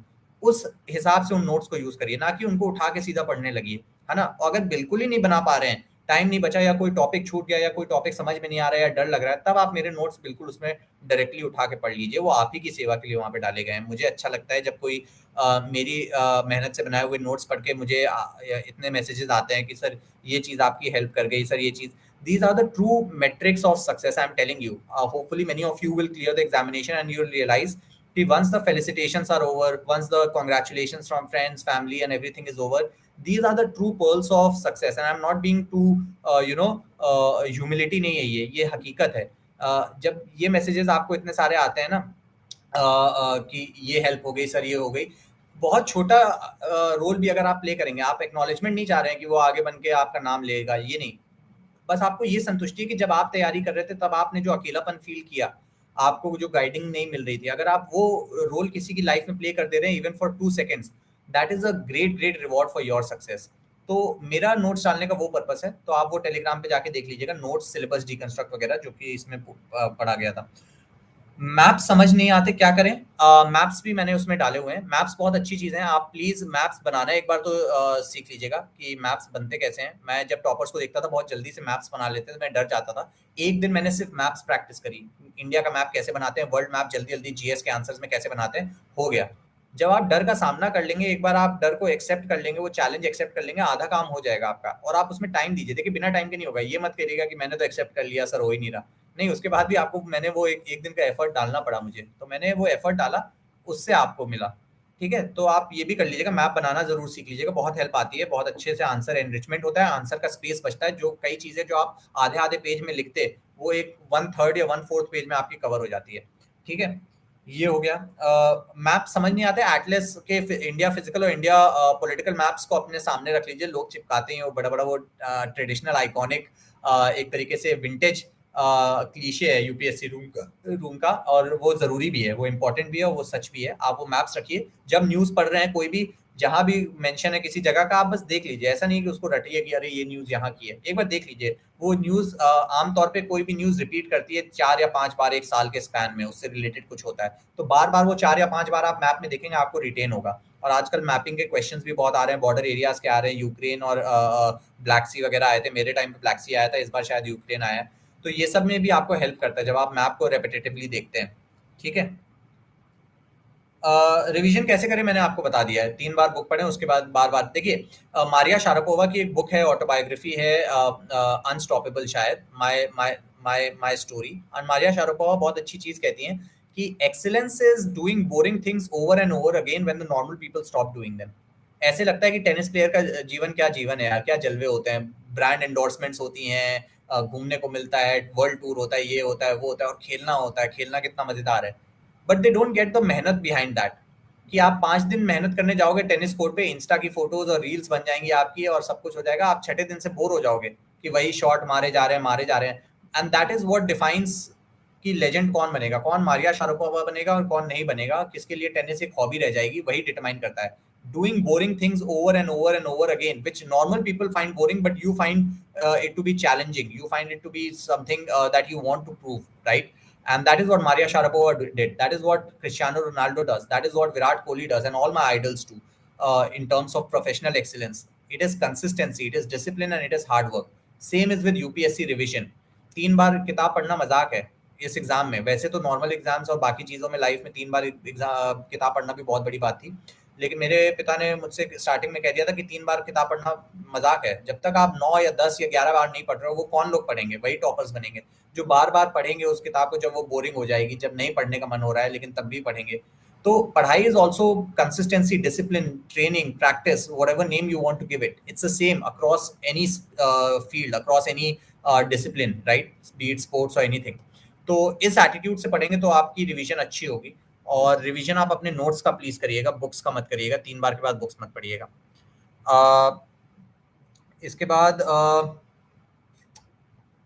पढ़ा हुआ याद कैसे रखें?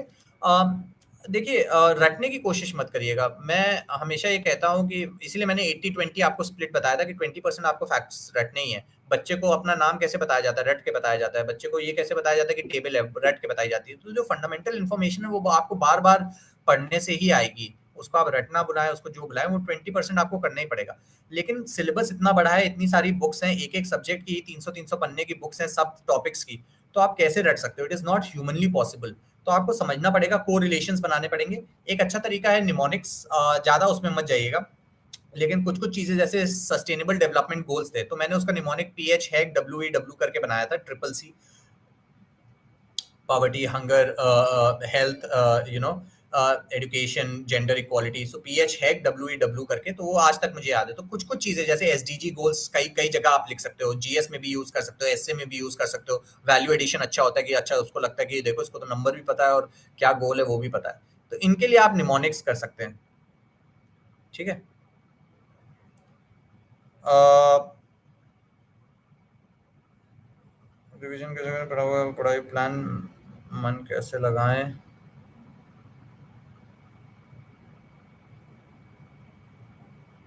इंटरव्यू एक्सपीरियंस के बारे में बताइए। इंटरव्यू एक्सपीरियंस, देखिए, मेरा भी मन था कि काफ़ी कुछ ऐसा क्वर्की हो इंटरव्यू में कि वो बात को बताने के लिए बड़ा अच्छा किस्सा हो जाए। लेकिन काफ़ी प्रोफेशनल इंटरव्यू था, काफ़ी इंटेंस था, काफ़ी ग्रिलिंग एक तरीके से आप, हालाँकि ग्रिलिंग थोड़ा-सा नेगेटिव वर्ड हो जाएगा, उन्होंने कभी भी ऐसा कुछ नहीं किया। बट हाँ, काफ़ी विस्तृत इंटरव्यू था। जीएस 1, 2, 3, 4 सबसे क्वेश्चंस किए गए। लॉ बहुत हेवी था, तो लॉ ऑप्शनल से काफ़ी, मेरी लॉ से जो एक्सपीरियंसेस रहे उससे इंटरव्यू काफ़ी क्वेश्चंस आए। हॉबीज से थोड़े क्वेश्चंस आए, थोड़े क्वेश्चंस डैफ से भी थे। तो मिक्स बैग था इंटरव्यू, काफ़ी कुछ था उसमें। तो सब कुछ मिला जुला के करीब 35-40 मिनट्स लंबा इंटरव्यू चला था।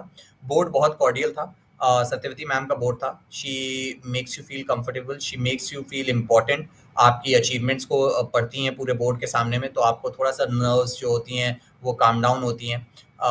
जो आपकी दिक्कत होती है, वो भी थोड़ी सी नॉर्मल होती है। बट ये एक एक एक पार्ट है। और दूसरा इंटरव्यू का, जब दे के आया तब अच्छा एक फीलिंग थी कि उन्होंने ये जो 1.5 2 पौने 2 साल की मेहनत थी उसके बदले कम से कम आधा घंटा दिया, जिसमें मैं इत्मीनान से बैठ के उनके साथ बात कर सकूं और ये जो दिग्गज लोग हैं वो मुझे सुन रहे हों। ये भी बहुत बड़ी बात है। और बाकी उन्होंने they were very helpful, they were very cordial. जहाँ अगर आप कभी अटकेंगे तो वो आपको गाइड कर देंगे कि इस तरह सोच के देखिए या इस तरफ कुछ आंसर करिए, तो वो एक लीड कर देते हैं। सो दैट्स दैट। अ, यदि आपको फिर से यूपीएससी देने का मौका मिले तो आप क्या करना नहीं चाहेंगे?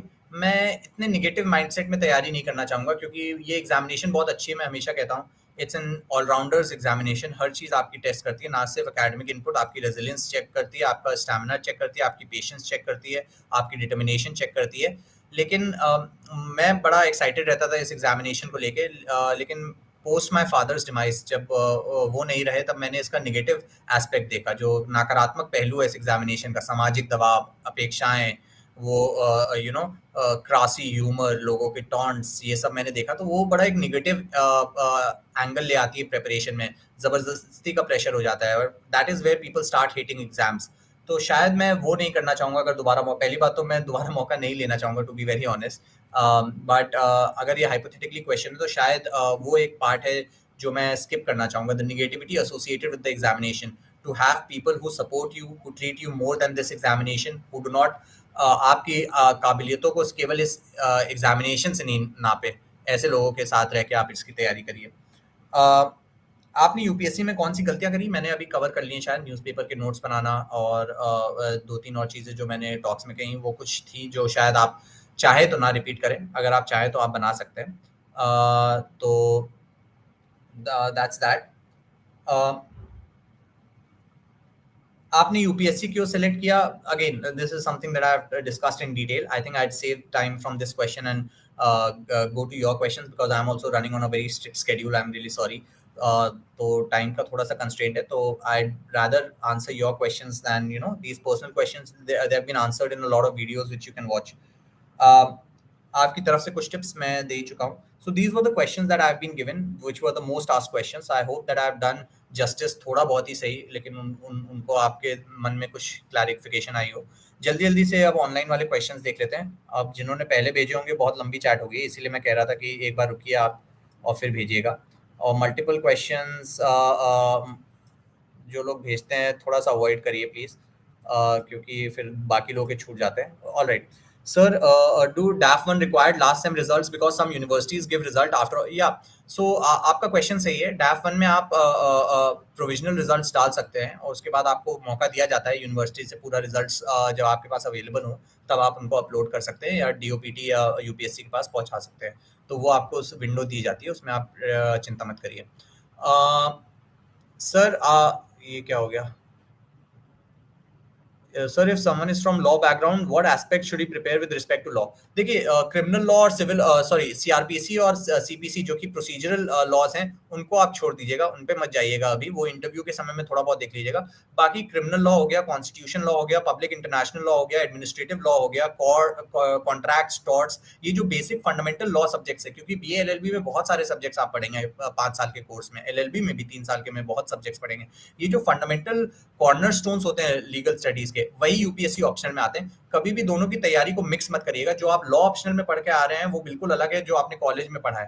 कंटेंट सेम है, उसको पेश करने का तरीका अलग है, उसको समझने का, उसको उसकी व्याख्या करने का तरीका अलग है.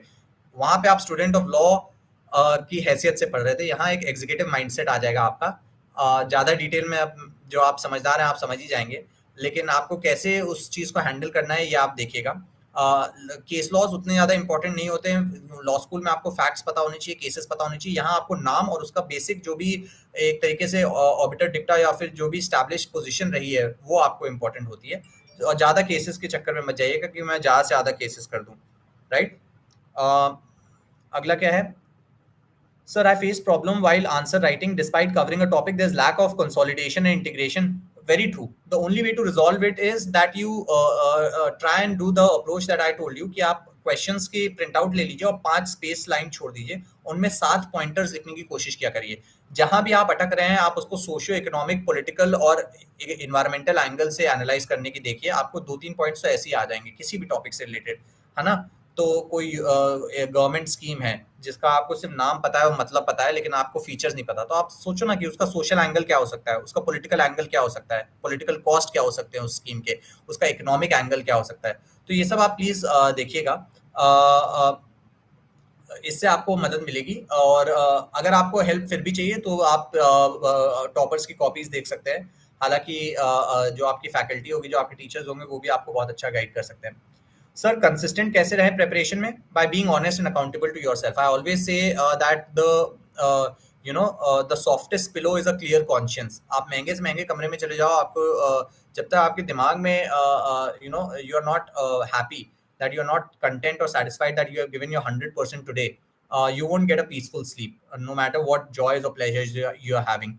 So keep that in mind, that the only accountability and answerability in this entire process of examination is with you. आपके अपने प्रति है, आप अपने प्रति ईमानदार हैं, आप अपने गोल्स के प्रति ईमानदार हैं. अगर आप सामाजिक ठाट के लिए ये परीक्षा दे रहे हैं या उसके साथ जो कुछ आता है प्रतिष्ठा और ये सब, इसके लिए अगर आप एग्जामिनेशन दे रहे हैं तो आप खुश नहीं रहेंगे. अगर आपको पता है कि आपको एग्जामिनेशन क्यों देनी है, आपके नियर टर्म गोल्स, आपके लॉन्ग टर्म गोल्स, आपके अपनी कंट्री के प्रति गोल्स क्या हैं, तो मैं आपको बता रहा हूँ कंसिस्टेंट रहने में आपको ज्यादा दिक्कत नहीं आएगी. Because every time you are inconsistent you will be reminded of these core beliefs and goals that you have, not just for yourself but for the people around you and for your country, and that will be motivation and inspiration enough.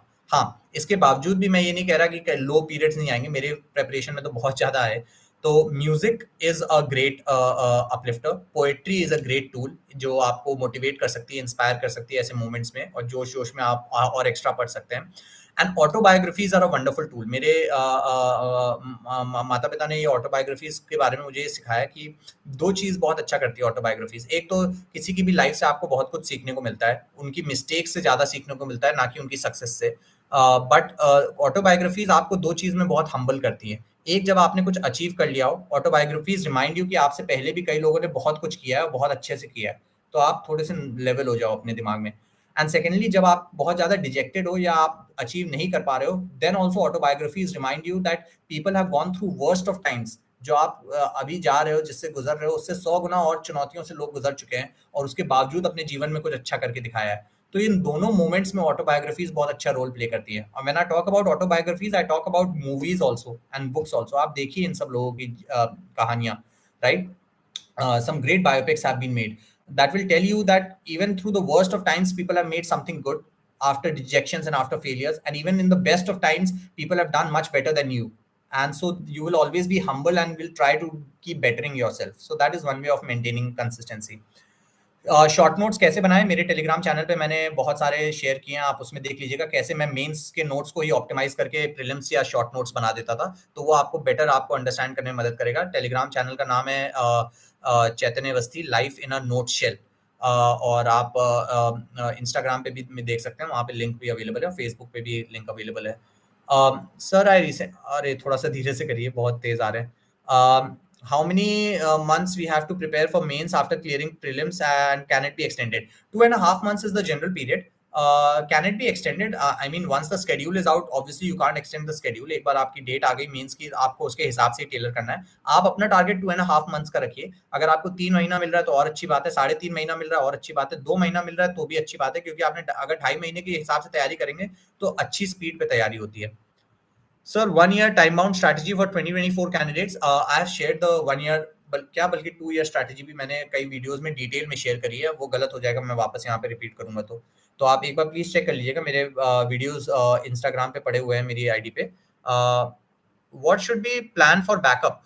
See, this is a personal question. What should be your plan for backup? I cannot suggest without knowing your educational background. I cannot suggest without knowing your family condition. I cannot suggest without knowing the responsibilities that you have.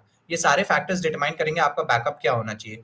मैं यहाँ पे बैठ के ये नहीं कहूँगा कि आपका बैकअप नहीं होना चाहिए, क्योंकि मुझे पता है कैसे हालातों में बच्चे तैयारी करते हैं, क्या जिम्मेदारियां होती हैं, क्या दबाव होते हैं उन पे। उन सबको मद्देनजर रखते हुए आप, हो सकता है आपको बैकअप लेना पड़े। क्या वो बैकअप होगा, ये मैं सिर्फ इस एक क्वेश्चन से नहीं बता सकता कि वो क्या बैकअप है, without knowing your qualifications, without knowing your history and all, right? I'm going to start my graduation in BLLB, likely to take law optional. Law optional का एक डिटेल्ड 3 घंटे का वीडियो है। आई हैव बीन टोल्ड, जो लोग देख रहे हैं उनका फीडबैक है कि अच्छा वीडियो है, तो आप भी एक बार चेकआउट कर लीजिएगा। फिर से मेरे इंस्टा पे ही मिल जाएगा आपको। नहीं तो मैं इन लोगों से रिक्वेस्ट करूंगा यूपीएससी ऑनलाइन से, वो आप लोग तक वो ये सारी चीज़ें पहुंचा दें। वो सब फ्री में अवेलेबल हैं, तो आप देखिए। अगर आपकी प्रिपरेशन में 1% का भी उसका कॉन्ट्रीब्यूशन होगा, for me it is worth it, spending 3 hours of my time doing that, right? आपकी टेलीग्राम आईडी बता दो, मैंने कई बार बता दी। Chaitanya Awasthi life in a nutshell. Link है मेरे इंस्टा और फेसबुक पे भी, और शायद ये लोग भी दे दें, तो आप देख लीजिएगा। जीएस के लिए कितने मंथ्स में कंप्लीट करना है? Good question, right? So try to be done with the preliminary readings in 2.5 or 3 months, and then start revising. You will realize कि revisions तेज होते जाएंगे जैसे जैसे number of revisions बढ़ेंगे। जो चीज आप 1 घंटे में प्रिलिमिनरी रीडिंग में पढ़ रहे थे, वो हो सकता है रिवाइज करने में केवल आधे घंटे में आपकी रिवाइज हो जाए। हो सकता है थर्ड रिवीजन में वो आपके 20 मिनट में हो जाए। फोर्थ रिवीजन आते आते वो 15 मिनट में आप रिवाइज कर रहे हैं। और एक पॉइंट आएगा जब आप 8th या 9th रिवीजन में होंगे, ये तो नहीं कहूंगा 5 मिनट में हो जाएगी, लेकिन 12 से 13 मिनट में आपका वो टॉपिक कवर हो जा रहा होगा। So that is how you optimize, and that is how the speed increases, right? When to start optional? I can tell you when I started. I started around November, and I gave it a good 2.5 months, November, December, और थोड़ा सा जनवरी का दिया था, and then I shifted my gears to prelims की preparation. So that is when I started my optional, and then after prelims का result, I went back to optional. These questions, अच्छा कुछ कुछ क्वेश्चंस आप लोग दे रहे हो जो मैंने कवर कर लिए हैं, जो इन्होंने दिए थे। कुछ कुछ नहीं, बल्कि कई क्वेश्चंस ऐसे हैं जो इन्होंने पहले से मुझे दे दिए थे, और शायद इसीलिए दिए थे क्योंकि ये मोस्ट कॉमनली आस्क्ड क्वेश्चंस हैं, तो वो कवर हो चुके हैं। आपकी अगर लाइव मिस हो गई तो ये लोग स्टैटिक वीडियो फिर से पूरा डाल देंगे, तो वो आप देख लीजिएगा। सर आपने डिजिटल नोट्स बनाए थे या hard copy? I am really sorry, मैंने हार्ड कॉपी बनाए थे। मुझसे मैं डिजिटल का बड़ा वो हूँ, इन फेवर हूँ, लेकिन जब नोट्स की बात आती है तो मुझे कुछ फिजिकल कॉपी चाहिए होती है जिसपे मैं हाईलाइट कर सकूँ, अपने पेन से लिख सकूँ। चाहे जितना भी आप ये एप्पल पेंसिल और ये सब आ जाए ना, मैं थोड़ा सा कंफर्टेबल उसमें अभी नहीं हूँ, कोशिश कर रहा हूँ हो जाऊँ। So I am working to improve upon myself, but अभी के लिए तो नहीं हूँ। तो अभी मेरे नोट्स नॉर्मल पेपर नोट्स थे। Sir, if we fail in first attempt, how many months you have to prepare for second one? I think second attempt में आपका जो प्रिपरेशन होगी वो एकेडमिक थोड़ी सी इजी होगी, लेकिन मेंटली बहुत ज्यादा टफ होगी, क्योंकि लोगों को लगता है कि अरे सेकंड अटेम्प्ट वाले हैं, इनके लिए तो एक ग्रेटर एज है। लोग नहीं मानते कि सेकंड अटेम्प्ट या थर्ड अटेम्प्ट में जो है वो ग्रेटर एज तो चलो ठीक है एकेडमिकली थोड़ा बहुत होगा, लेकिन वो मेंटल बर्डन आप उनके ऊपर सोचो ना कि उनको कितने सोशल टॉन्ट, सोशल प्रेशर से गुजरना पड़ रहा है, उनको कितने स्टिग्मा से गुजरना पड़ रहा है वो सेकंड और थर्ड अटेम्प्ट देने में। तो वो भी याद रखना चाहिए, सेकंड और जो मल्टीपल अटेम्प्ट्स वाले हैं उनका वो वाले पे एंड पे बहुत ज्यादा एक्स्ट्रा एफर्ट लगता है। तो ये इंपॉर्टेंट है, right?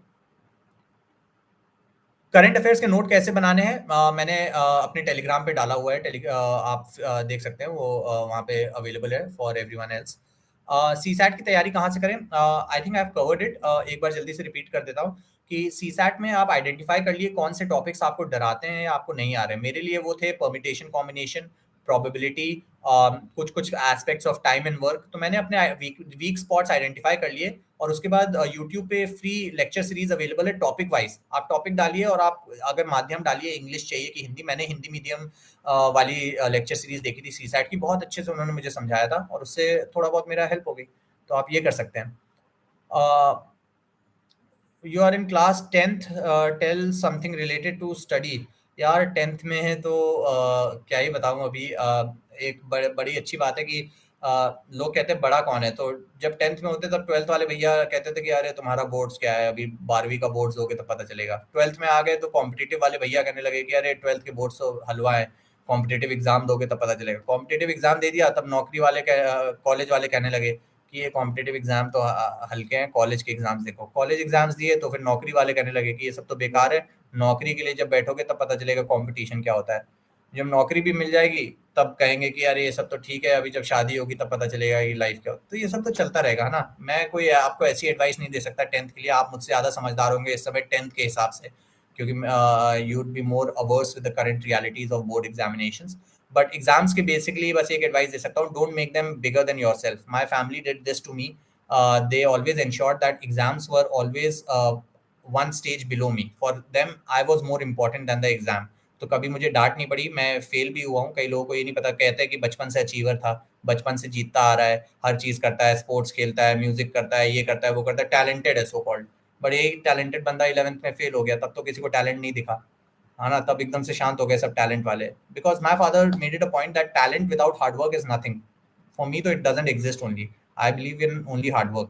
And in the year in which I did not work hard, I did not get the result. I failed.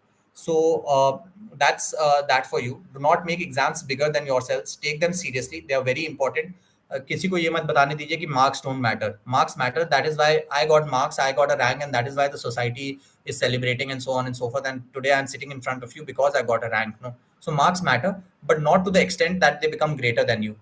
अपने आसपास ऐसे लोगों को रखिए जो आपको इस एग्जाम या किसी भी एग्जाम से ज्यादा बढ़कर मानते हो, और उनके लिए कोई आपकी एग्जाम आपकी सफलता का मापदंड नहीं होना चाहिए, आपकी काबिलियत का मापदंड नहीं होना चाहिए। सर, मेरी पढ़ने की स्पीड कम है, पूरे दिन में लगभग 30-40 पेज ही पढ़ रहा हूँ, उसमें भी देखिए मैं नाम नहीं ले सकता, लेकिन जिसने भी ये सवाल किया है, देखिए सच कहूँ तो ये थोड़ा सा कम है। इतने से काम नहीं बनेगा, 30-40 पन्ने दिन में नहीं। आपको तो टारगेट रखना चाहिए कि 20 से 25 पेजेस, अगर आप एवरेज रीडर हैं तो 20 से 25 पेजेस पर आवर या 1.5 आवर्स का आपको एवरेज रखना चाहिए। अगर आप उसको न्यूमेरिकली क्वांटिफाई करना चाहते हैं रीडिंग स्पीड को, तो शायद ये क्वांटिफिकेशन हो सकता है। लेकिन 30 से 35 पन्ने पूरे दिन भर में पढ़ना बात नहीं जमेगी। क्या कर सकते हो आप थोड़ी कुछ और बुक्स पढ़ने की कोशिश करिए। हो सकता है पढ़ाई वाली बुक्स में आपका उतना मन नहीं लग रहा हो, तो आप प्लीज़ ट्राई करिए कोई नॉन फिक्शन पढ़ने की या फिक्शन बुक ही पढ़ने की या न्यूज़पेपर ही पढ़ने की, और तेज़ पढ़ने की कोशिश करिए कंसिस्टेंटली।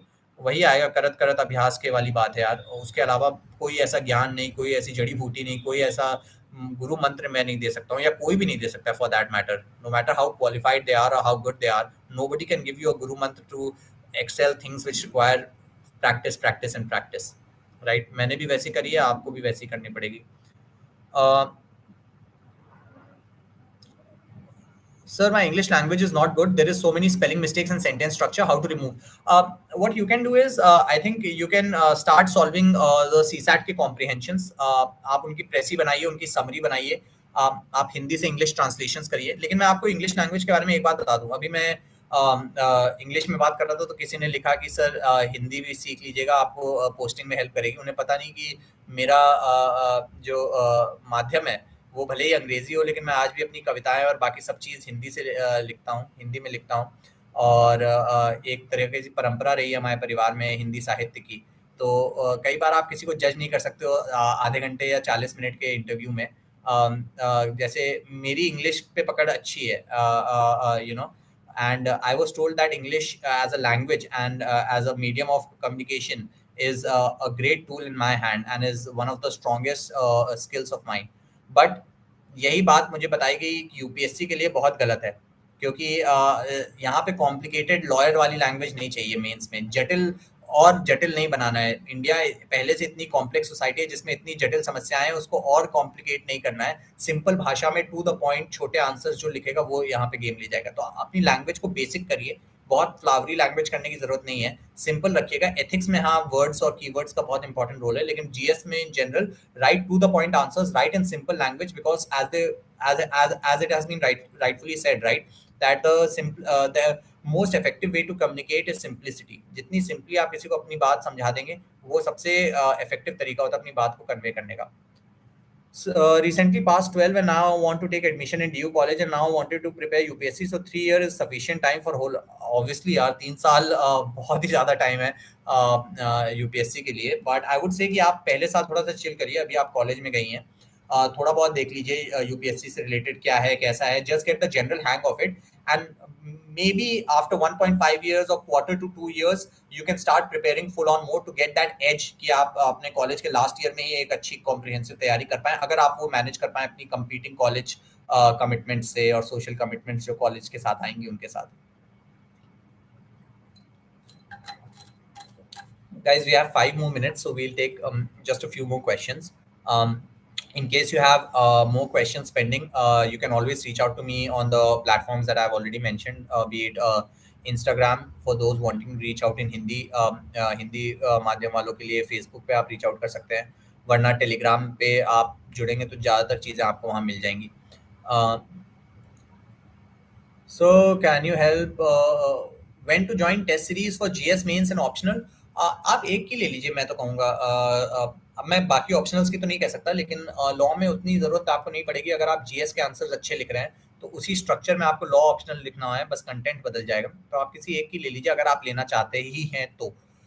कब आप लेंगे? मेरा सुझाव रहेगा कि आप प्रीलिम्स के रिजल्ट के बाद लीजिए, पहले से नहीं ज़रूरत है. आंसर राइटिंग आप पहले से करिए, लेकिन टेस्ट सीरीज आप बाद में लीजिए. क्योंकि जो कुछ भी फीडबैक मिलेगा आपको, आप प्रिलिमिनरी या इनिशियल फीडबैक किसी सीनियर से ले लीजिए अगर आप बहुत ही खराब आंसर लिख रहे हैं. लेकिन अगर आप बेसिक आंसर्स लिख ले रहे हैं तो आप प्रीलिम्स के बाद टेस्ट सीरीज लीजिए, क्योंकि जो कुछ भी फीडबैक मिलेगा इनफ टाइम है आपके पास वो इनकॉर्पोरेट करने के लिए. How to manage coaching plus self study plus optional? Great यार. इफ आई एम अज्यूमिंग कि आप कोचिंग की 3 घंटे कर रहे होंगे, तो आप अपना जो 4 स्लॉट्स मैंने बताए थे उसमें से एक स्लॉट में कोचिंग कर दीजिए. ट्राई किया करिए, एक बहुत सिंपल रूल है कोचिंग का कि आपको जो कुछ भी पढ़ाया गया है आप उस शाम को जाके वो एक बार रिवाइज कर लीजिए, अगले दिन एक बार सुबह रिवाइज कर लीजिए. तो ये 3 रीडिंग हो गई. एक तो अगर आपने क्लास में ध्यान से पढ़ा है तो फर्स्ट, सेकंड आप शाम को रिवाइज कर रहे हो तो सेकंड, थर्ड अगर आप अगले दिन सुबह रिवाइज कर रहे हो तो 3 रीडिंग हो गई. चौथी रीडिंग आप तब करिएगा जब उस सब्जेक्ट की क्लास दोबारा लगे. हो सकता है 1 सप्ताह बाद लगे, हो सकता है 3 दिन बाद लगे, हो सकता है 2 महीने बाद लगे. जब भी उस सब्जेक्ट की अगली क्लास हो, वहां जाने से पहले एक बार और रिवाइज कर लीजिएगा जो भी आपको पढ़ाया गया है. ये 4 रिवीजन हो जाएंगे आपके. That's how you can manage coaching and self study. एक स्लॉट कोचिंग का रखिए, एक स्लॉट रिवीजन का रखिए, और उसी रिवीजन में अपनी सेल्फ स्टडी का स्लॉट जो थर्ड स्लॉट है वो रखिए. So we'll take 5 odd questions more. Sir, ancient and medieval history, have you studied in detail? To be very honest, art and culture I did not study in much detail. I studied it in detail for mains, because mains के लिए वो पतला हो जाता है, क्योंकि आपको analytical होना होता है, आपको कंपेरेटिव होना होता है, आपको कई सारी चीज़ों में आपको मिलना होता है, आपको कंपेयर करना पड़ता है, ग्रीको रोमान क्या है, पर्शियन इन्फ्लुएंस क्या रहा है, अमरावती स्कूल क्या है, हेलेनिस्टिक फीचर्स क्या हैं जो आए हैं बाहर से, एंड गंधर्व स्कूल क्या है, सारनाथ स्कूल क्या है, तो वो एनालिटिकल हो जाता है। तो मेंस के लिए आर्ट एंड कल्चर थोड़ा इजी है, प्रीलिम्स के लिए बहुत कॉम्प्लिकेटेड था, मुझे उतना आरओआई लगा नहीं तो मैंने नहीं किया।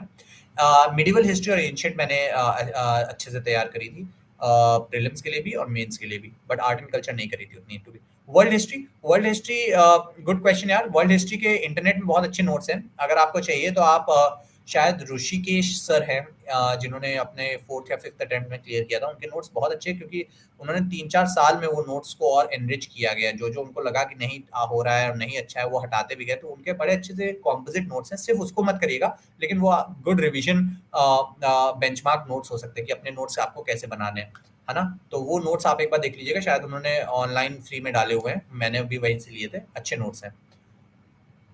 How to deal with the fear of failure? This is something that really struck to me in 11th, क्योंकि 10th तक मेरे कभी भी 92% से कम मार्क्स नहीं आए थे, और कभी कभी तो 99.5 मार्क्स भी आए थे, और स्पोर्ट्स में भी अच्छा था, कैप्टन करता था, साई की तरफ से भी खेलता था, क्रिकेट खेला, बैडमिंटन खेला, तो हर चीज़ में अचीवर होने की वो हो गई थी, वो प्रेशर भी था अचीवर होने का। सोसाइटी कॉन्स्टेंटली आपसे एक्सपेक्ट करती है, हमेशा आप अंडर द स्कैनर या लेंस होते हैं, जीत गए तो नॉर्मल बात होती है, हार गए तो बहुत बड़ी वो होती है, तो वो कांस्टेंट प्रेशर भी होता है विनिंग का। लेकिन फेलियर से पहली बार मुखातिब 11th में हुआ, जब टिप फेल हुआ और अच्छे मार्जिन से फेल हुआ, और तब समझ में आया कि एक्चुअल फेलियर क्या होता है।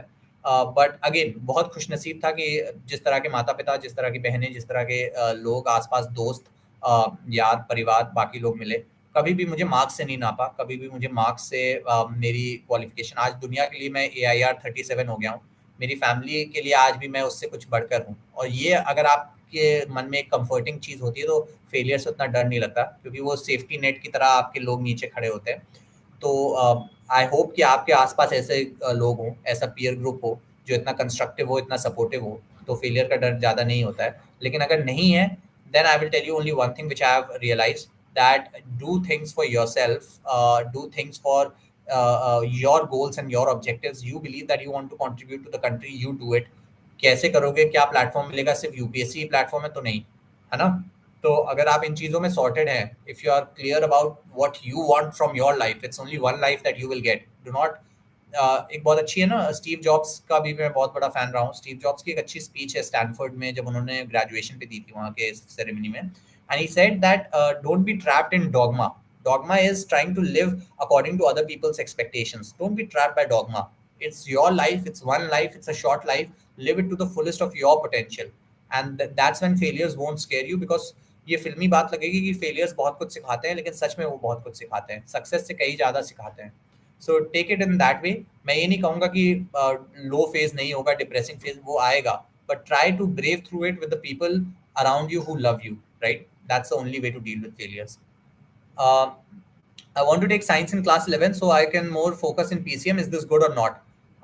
I can't say यार। 11th में मैंने भी PCM लिया था, उसके बाद मैंने ग्रेजुएशन लॉ से करी, so you can't really predict these things। अगर आप बहुत सॉर्टेड है अपने दिमाग में 11th क्लास में ही कि आपको आगे रोड मैप पे क्या करना है, कि इंजीनियरिंग करनी है या सिलिकॉन वैली जाना है या टेकी जॉब लेना है या मैकेनिकल इंजीनियरिंग करनी है या साइंटिस्ट टाइप का रिसर्च कुछ करनी है, then all goods and glory to you, my best wishes. आप जाइए, आप PCM लीजिए और उस रोड मैप पे काम करिए, वरना you can't actually ever guess what where life will take you to a large extent. ठीक है? Sir, I just completed ancient history. Now should I start medieval or modern? I think you should start medieval. एक connect होता है, story की तरह बढ़ती है, so it's more relatable, और फिर जब आप मॉडर्न में प्रोग्रेस करेंगे तो वो एक नेचुरल प्रोग्रेशन होगा। Sir, do gap year affect interview? I won't be the right person क्योंकि मेरा फर्स्ट अटेम्प्ट था, बट हाँ, मेरा वो गैप ईयर था नौकरी के बाद वाला, तो उस पर ज़रूर सवाल हुआ था। बट अगर आप उस कॉन्टेक्स्ट में पूछ रहे हैं तो हाँ, शायद वो सवाल कर लें कि क्यों भाई, क्यों तैयारी कर रहे हो, और क्या है, कैसा है, कौन घर पे क्या देख रहा है वगैरह। बट इतना रिजल्ट और उस पर नहीं इफेक्ट करते, they just want to see that you are clear in your head why did you take this year और break for preparation for such an unpredictable exam. And if you're honest, if you honestly tell them कि क्यों किया, they get your point, and that's no big deal. Sir, I am also from Kanpur, and my father recently met you in C. All right, thank you, thank you. I hope that was a good meeting, and he had some good things to say about me. But thank you so much. Um, can you please tell me what should be the time taken for completing subject in detail? अब how can I tell यार for a particular subject because it will be very different for all subjects. चलिए मैं आपको एक example के तौर पे बता देता हूँ. आप बिग टॉपिक्स और स्मॉल टॉपिक्स जब करेंगे ना तो ट्राई किया करिए कि स्टार्टिंग में बिग टॉपिक्स आप 1.5 खत्म कर रहे हो एक स्लॉट में स्टडी आवर में. बाद में आते आते इसको 2 कर दीजिएगा और स्मॉल टॉपिक्स तो आप 3-4 निकल जाया करिए वो जो स्टडी स्लॉट होता है. तो ये एक तरीके का आपको मैं टाइम वो दे सकता हूँ. बाकी जो भी आप सब्जेक्ट का बिग टॉपिक हो वो उसमें डाल के देख लीजिए आपका बैठ रहा है कि नहीं.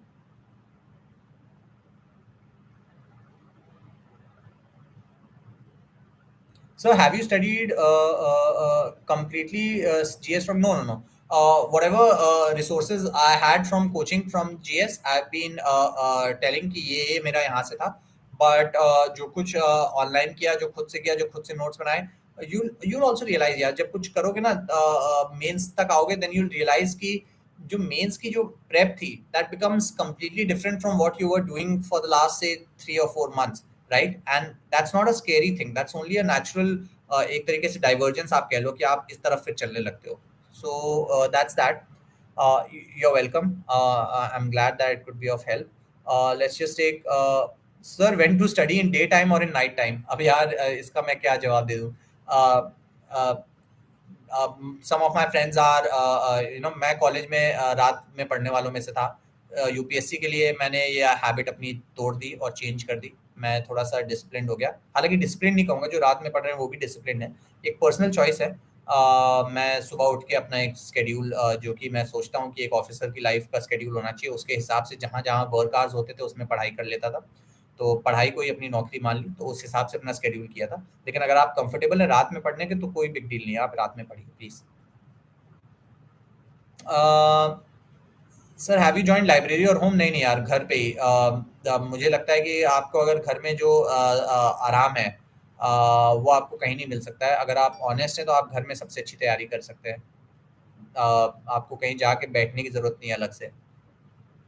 सर इकोनॉमी रिसोर्सेज क्या रखे हैं? अच्छा ठीक है, बहुत बार ये क्वेश्चन शायद आया है तो उन्होंने बार बार हाथ जोड़ दिए हैं. इकोनॉमी रिसोर्सेज आपकी डायनेमिक होनी चाहिए. आप बेसिक्स किसी भी अगर आप कोचिंग में हैं तो आप कोचिंग नोट्स कर लीजिए. अगर आप कोचिंग में नहीं है तो फ्री लेक्चर सीरीज बहुत अच्छी अच्छी अवेलेबल हैं. उनसे सिर्फ और सिर्फ अपने बेसिक्स कवर कर लीजिए. बेसिक्स माने ओपन मार्केट ऑपरेशंस क्या होते हैं, ये नहीं समझना ऑपरेशन ट्विस्ट क्या है. ओपन मार्केट ऑपरेशन पहले आप समझिए, उसके बाद आप जब इकोनॉमी की प्रिपरेशन का केवल ऑब्जेक्टिव ये है कि किसी भी अच्छे न्यूज़पेपर चाहे वो इंडियन एक्सप्रेस हो या हिंदू हो उसके इकोनॉमी पेज में जो कुछ भी आता है, जो कुछ भी टर्म आता है वो आपके लिए कंफ्यूजिंग नहीं होना चाहिए.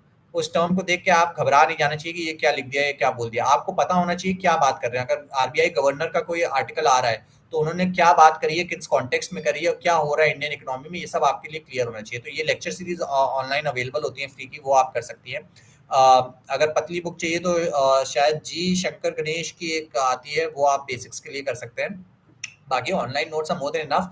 डायनेमिक एस्पेक्ट इकोनॉमी का बहुत ज़्यादा इंपॉर्टेंट है, वो आपकी मंथली मैगजीन से होगा और उसमें वो बहुत हद तक स्टैटिक भी कवर करते हैं, बहुत हद तक. जब वो कुछ समझा रहे होंगे आपको डायनेमिक एस्पेक्ट या कंटेम्प्रेरी करंट अफेयर तो उसमें वो स्टैटिक भी कवर कर रहे होंगे. Really sorry. प्लीज पॉलिटी का ऑनलाइन चैनल बताइए या बनाइए. मुझे नहीं पता आप क्या पूछना चाह रहे हैं, आप थोड़ा सा एक्सप्लेन कर दीजिए. लास्ट 2 या 3 questions. This year CSAT I think we have already covered. Sir, I am very inspired by your UPSC journey. And thank you. How I manage preparation with coaching in 12 months. I have discussed यार how to manage with coaching. आप एक बार देख लीजिएगा, ये question कर चुके हैं हम लोग. स्टार्टिंग में दिन में okay so we'll take just 2 questions we have. Starting में दिन में कितना कवर होना चाहिए? As I said try to keep a target of 20 pages if you want a quantification. हालांकि आपको ऐसे क्वांटिफिकेशंस के चक्कर में पढ़ना नहीं चाहिए, लेकिन अगर आप पूछ ही रहे हैं कि 20 to 25 पेजेस आप टारगेट रखिए 1 to 1.5 आवर्स में कवर करने का. स्पीड को और अच्छा कर देंगे तो 25 पेजेस पर आवर पे आप आ जाएंगे. तो आप ऐसे कर सकते हैं अगर आपको पेजेस वाइज ही आप हमसे बार बार पूछ रहे हैं, ठीक है ना. और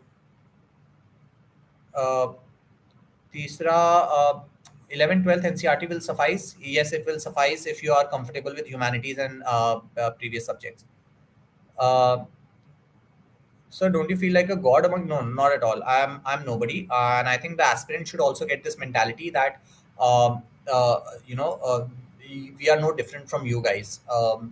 I'd be more than happy to see some people from here sitting on this end of the camera the next year, and maybe I'll come in, and if I have the time, type in some doubts. So please, nothing like that.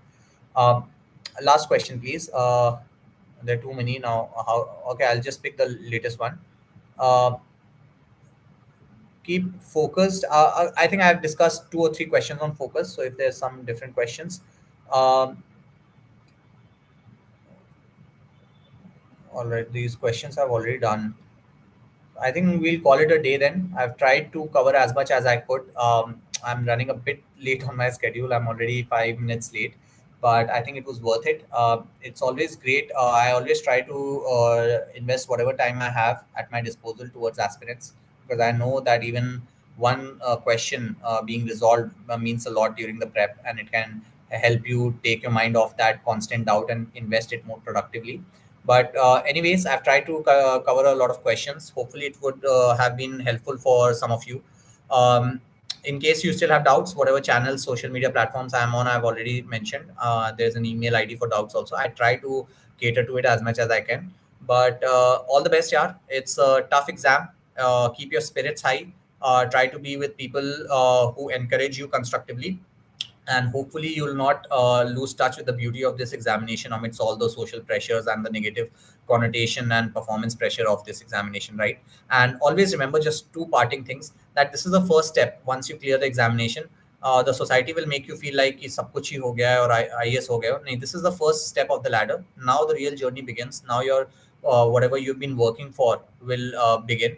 ये देखिए जो fickle और materialistic wants होते हैं ना, घोड़ा गाड़ी बंगला वगैरह वगैरह, ये सब 2-3 दिन के शौक होते हैं.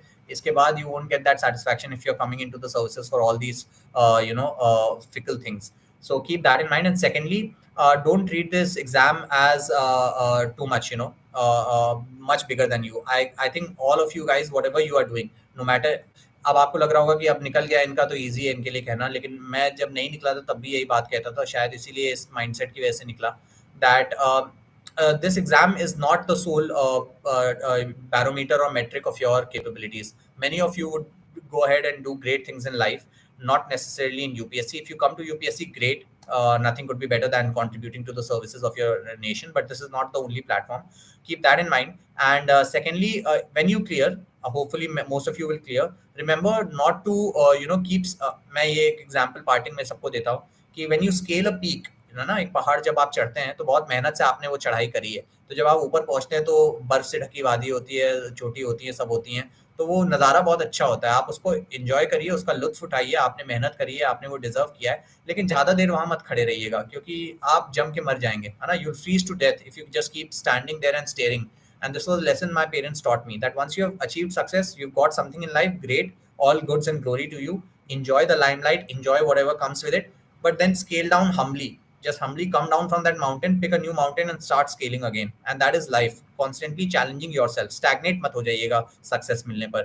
That's my only piece of advice that I can give to you in whatever little experiences I've had in my life. Hopefully you guys would find ways to keep in touch with me. I always feel more energized when interacting with aspirants. But that was a great session, guys. Thank you for being a patient audience. I know it was last moment most of my sessions. I'm sorry about this, scheduling issues hain, last moment pe decide ho pata hai. So that's that. It was a bit last moment wala session, but इसकी recording available होगी, so many guys can take एक तरीके से इसके फायदा है वो भी उठा पाएंगे. So that's that. Thank you so much. Hope to see you guys soon again. Thank you UPSC Online for providing me this platform. It was great of you guys. You guys have been a sport in not just inviting me, scheduling it at the last minute as per my commitments, but also giving me the step-by-step instructions of my social media, kaise live hona hai and stuff like that. So that's that. Thank you guys. All the best. See you soon.